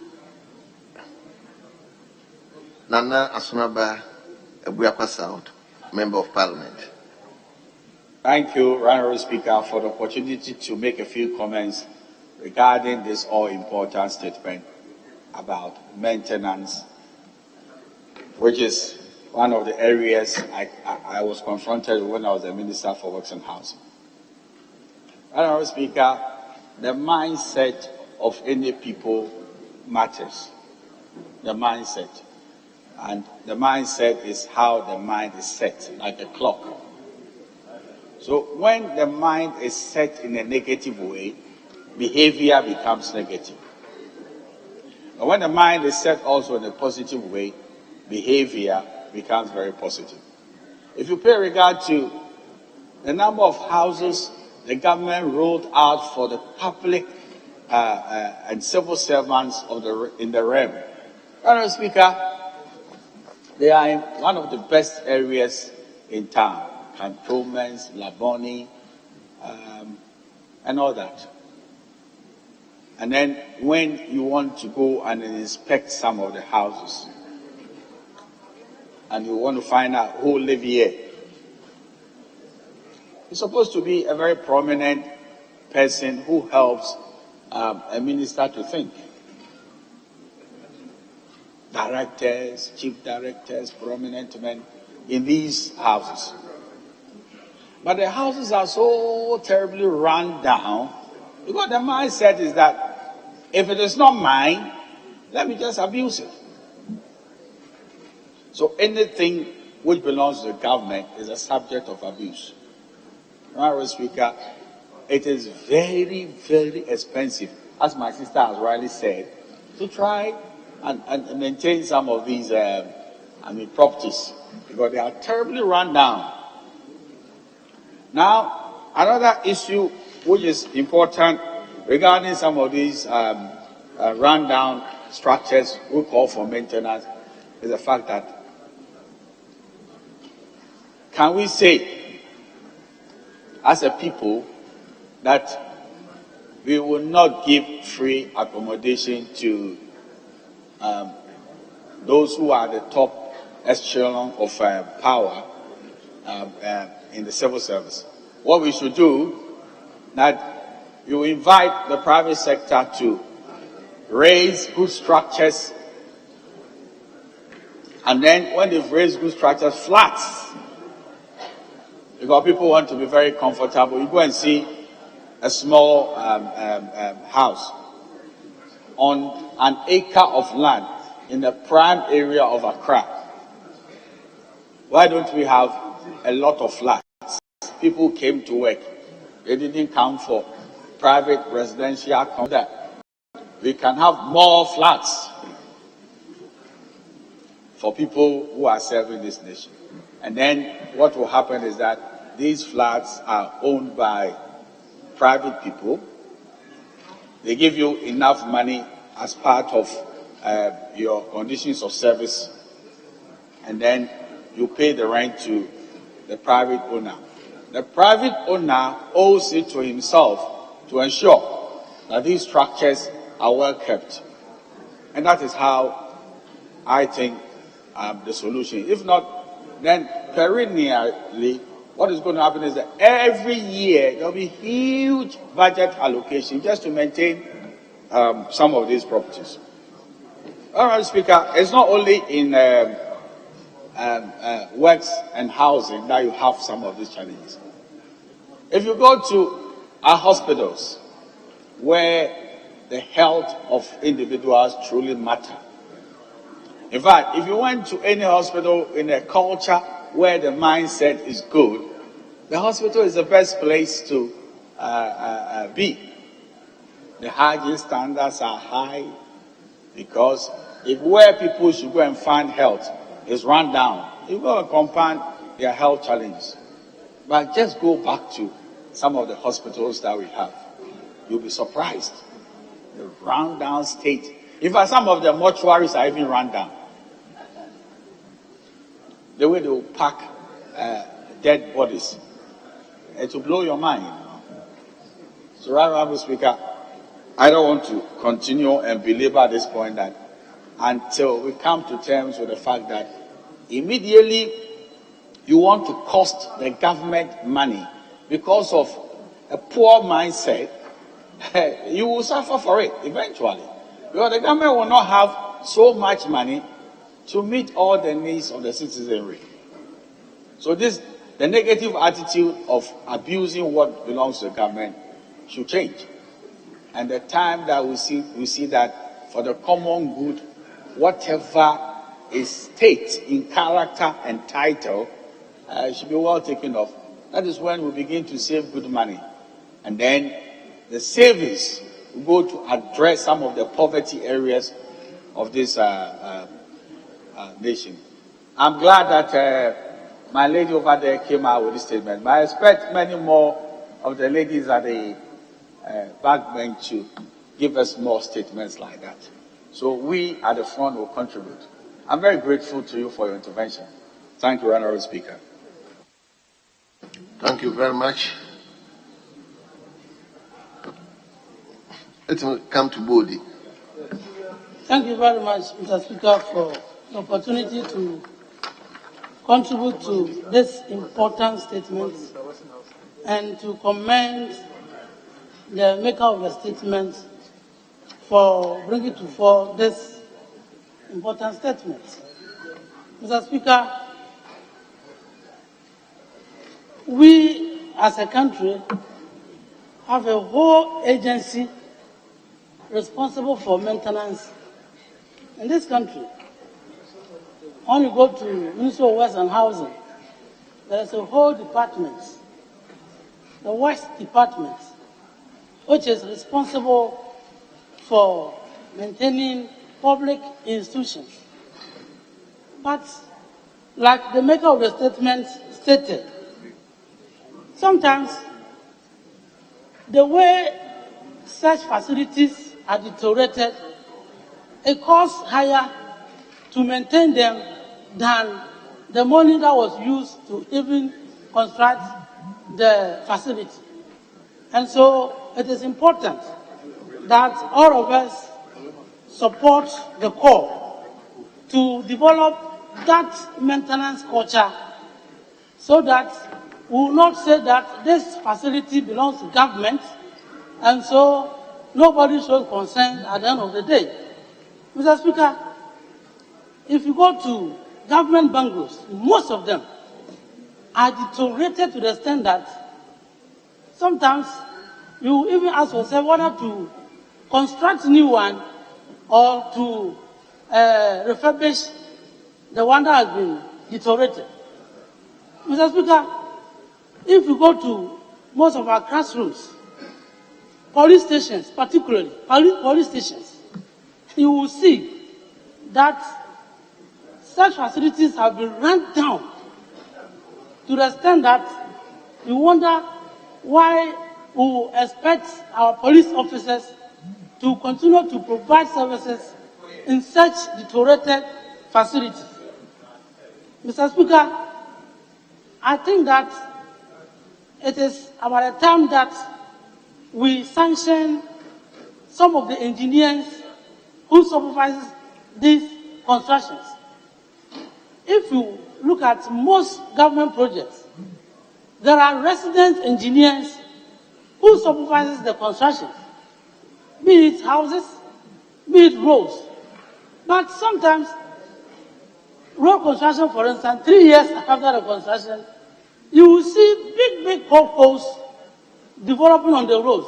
Meanwhile, there is a certified engineer who supervises the road construction, who approved certificate for the contractor to be paid.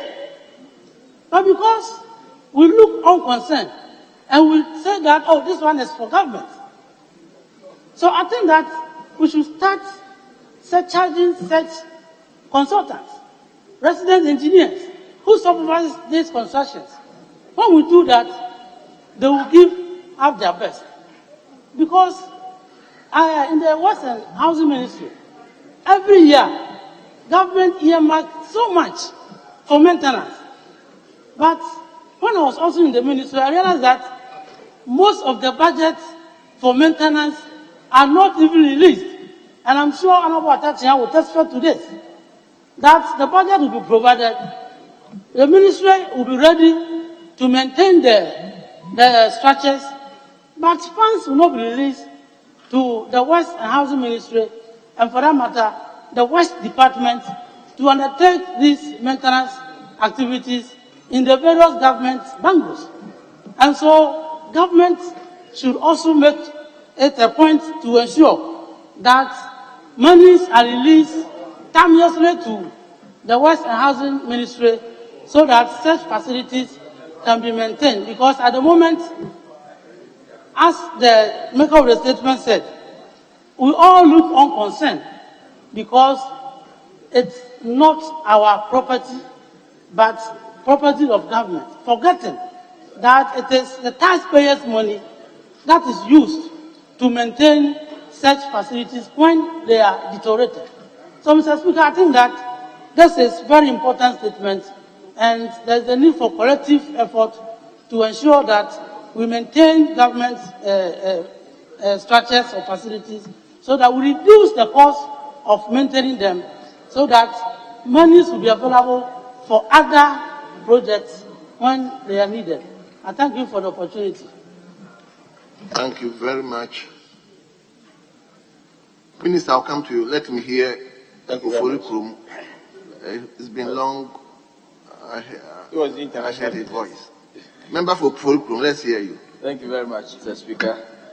Let me also commend the maker of the statement for bringing our minds to such an important subject that we have all been talking about, yet we seem not to be doing much about.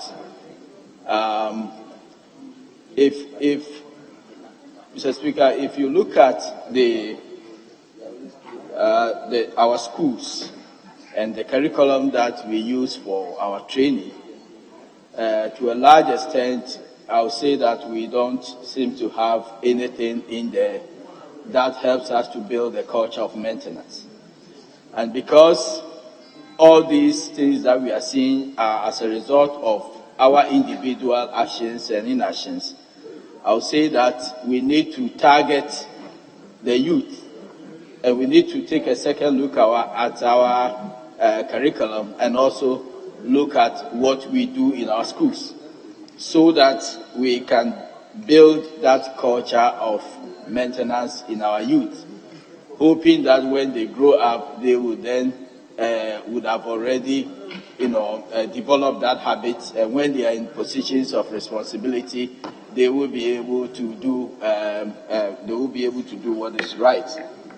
Mr. Speaker, I think in addition to all the good things that my honourable colleagues have said, we also need to take steps to make sure that we institutionalize maintenance. I don't know whether we as Parliament, having oversight over agencies of state, we have questioned them when they bring their budgets, whether they have made provision for maintenance. And because probably there's no provision for maintenance, it is difficult for these agencies to be able to do the regular maintenance that they have to do. So probably we need to find a way to institutionalize that culture by asking agencies and ministries whether they have made provision for maintenance in their budgets, so that at least we are sure that there is some provision for that. Mr. Speaker, it's more important, even as we are going to face harsher environmental conditions as we move forward. Many of the gutters and drains that we constructed based on the hydrological data that was available today may not be able to sustain the kind of environments that we are going to face.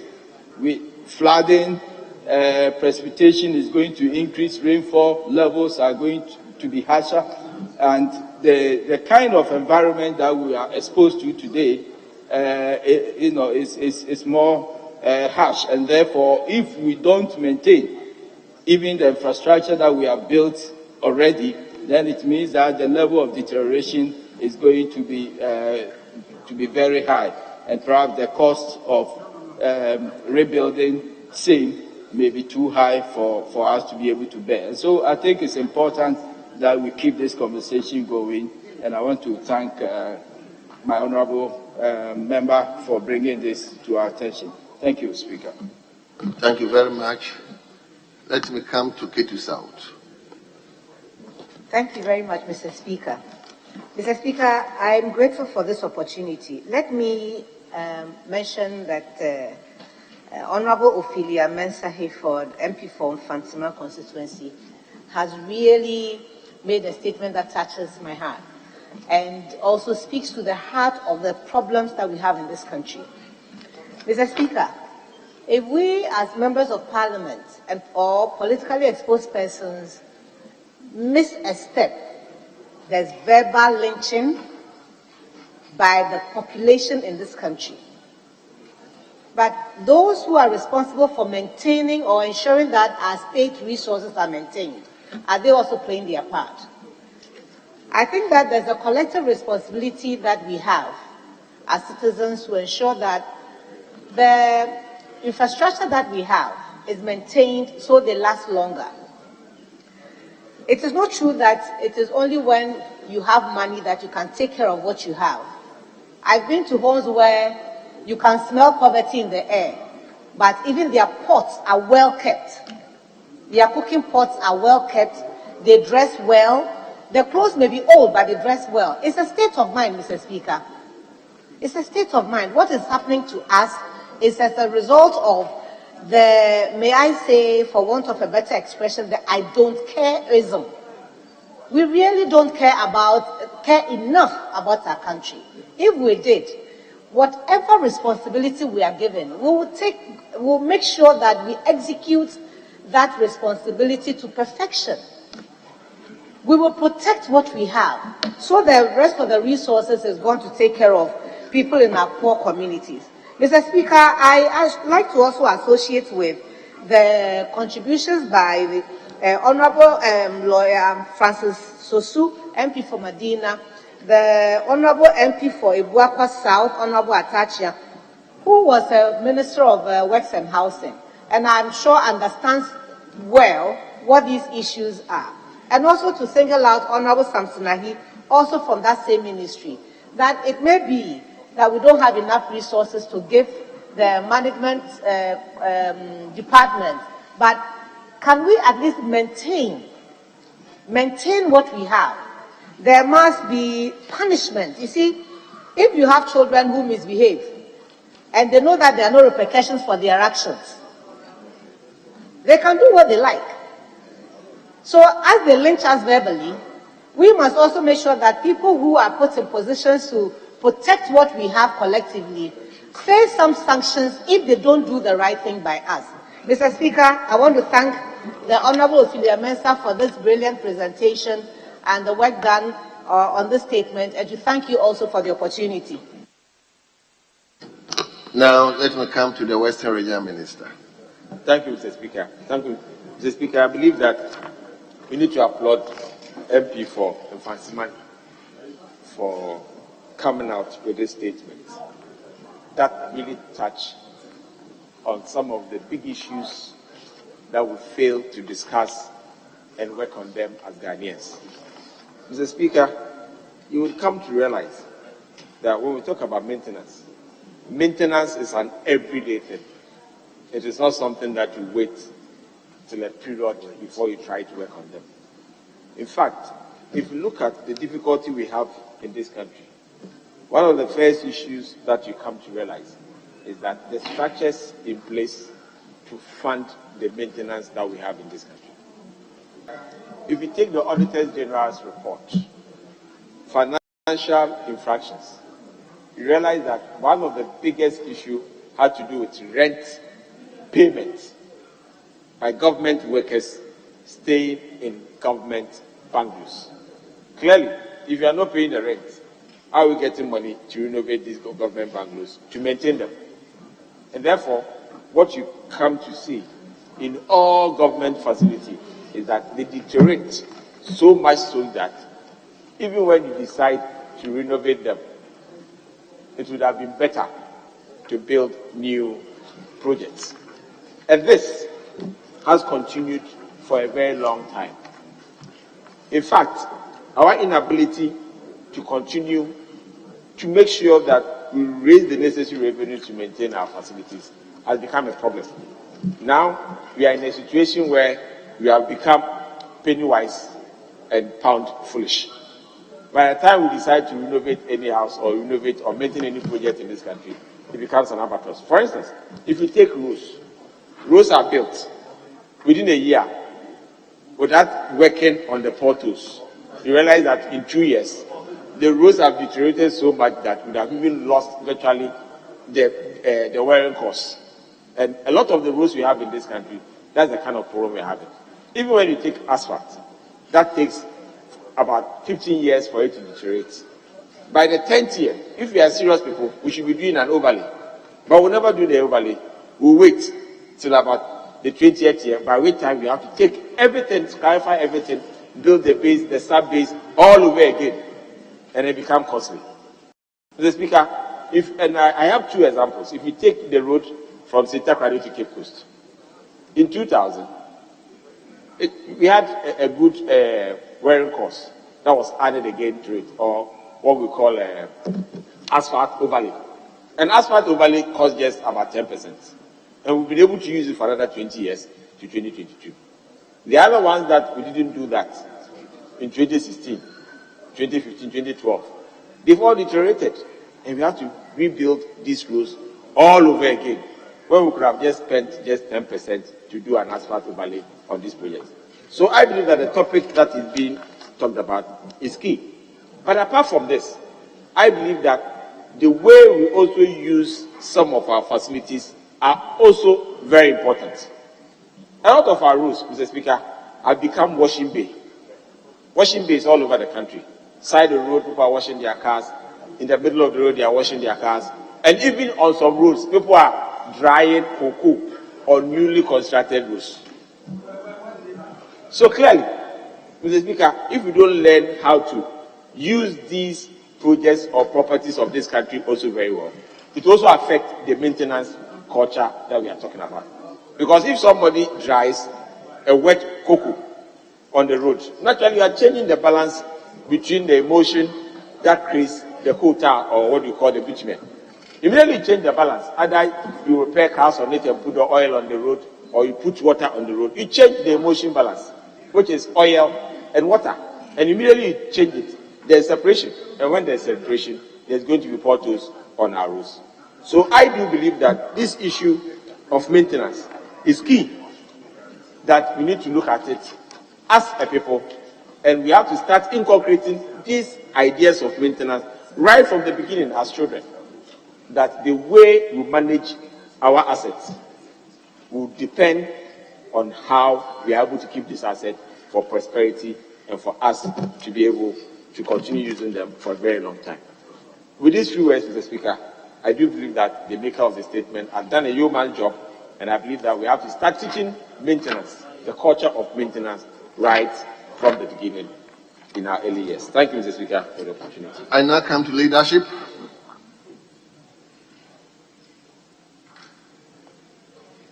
Thank you, Mr. Speaker. Mr. Speaker, I just want to say a few words about the statement. If you talk about culture of maintenance, I want to look at it from two angles, from the individual side and from the state side. I'm sure that the statement is about the state culture of maintenance. For us as individuals, we maintain our properties, we take good care of them, but that of the state, which is a public goods, the maintenance of that lies with the state. Because the individuals pay taxes to government and expect government to use that money to provide public goods. So when those goods are getting bad, it is the state, it is the government that must maintain those properties. So we are talking about money. If the money is not there, those properties will not be maintained. So let us not assume that the state has the money and refuses to maintain the properties. That is one point. And then we're also talking about the people who take the decision to maintain the properties. We, as members of parliament or individual Ghanaians, do not take decisions to maintain state properties or public goods. It is the civil servant, it is the government that is in charge that take the decision. So what we are saying that we should use culture of maintenance to save public purse. We are directing the same information or the issue to the same people who take the decision to maintain the property. So I hope, I wish that this statement is referred to government, the decision makers who take the decision to maintain the property or not. If not, we will talk plenty here, and that's the end. We will not see the end result.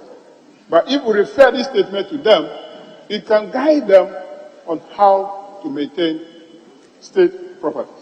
I thank you very much for the opportunity given to me. Thank you. Very well. So you are yielding yours to? Speaker, I will yield to the Honorable Moses Enim.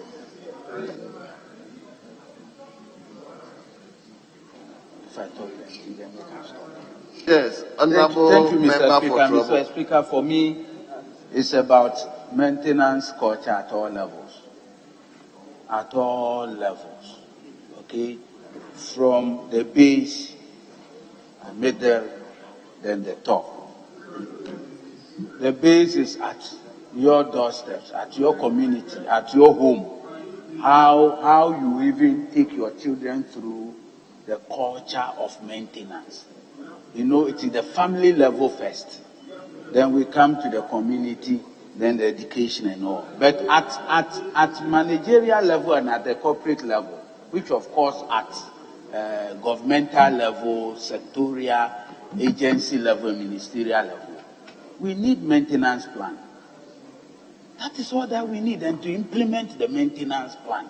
For instance, if you put a certain aggregate of bituminous on a road, you know definitely, based on the axle load, it will take you 5 years to start deteriorating. If you have a routine maintenance plan and you follow its suit for its resources, we will go through. And if we inculcate it into our children, as I said, from the family level to the community level, the educational level and all, we will not be found wanting. Because at the end of the day, if you let the whole thing deteriorate, it becomes more expensive to maintain. And let's build it up. And you see, Mr. Speaker, when we bring it even to the level of nature, the way we've reneged on how our forefathers taught us to maintain even nature, things that God has given to us.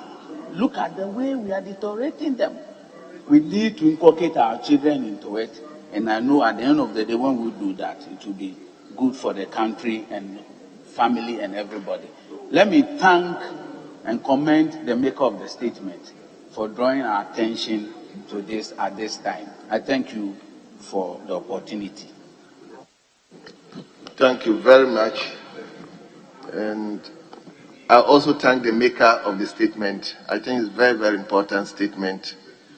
And I implore the ministries and departments and agencies to actually set up maintenance units and give budgetary allocations to them so that they can have proper planning for maintenance as well as even curative maintenance. Some of the issues come as an issue of urgency. And once there's a budget for maintenance, they can immediately address to some of these things. Else, the ministry, once there's an issue of, let's say, distraction in the ministry, there's no money, no budgetary allocation for it. They have to wait for the next year. I think they have to look at it carefully. So I think the ministries, when they are drawing their budget, they have to look into these matters very, very critically. Elsewhere you go, you have properties that have lived for years, centuries. They call them listed properties. And they are there. You go and look at them.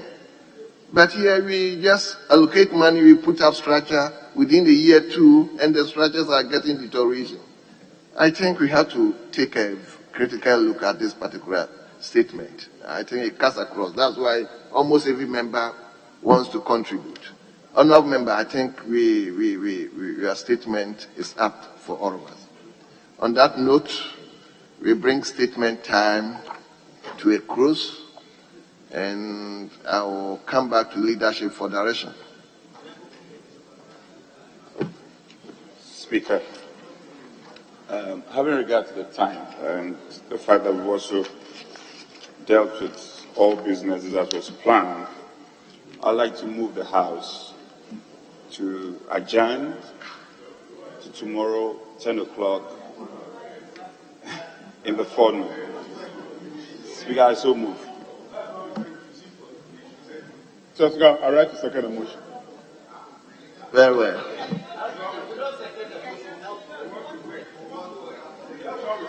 Honourable members,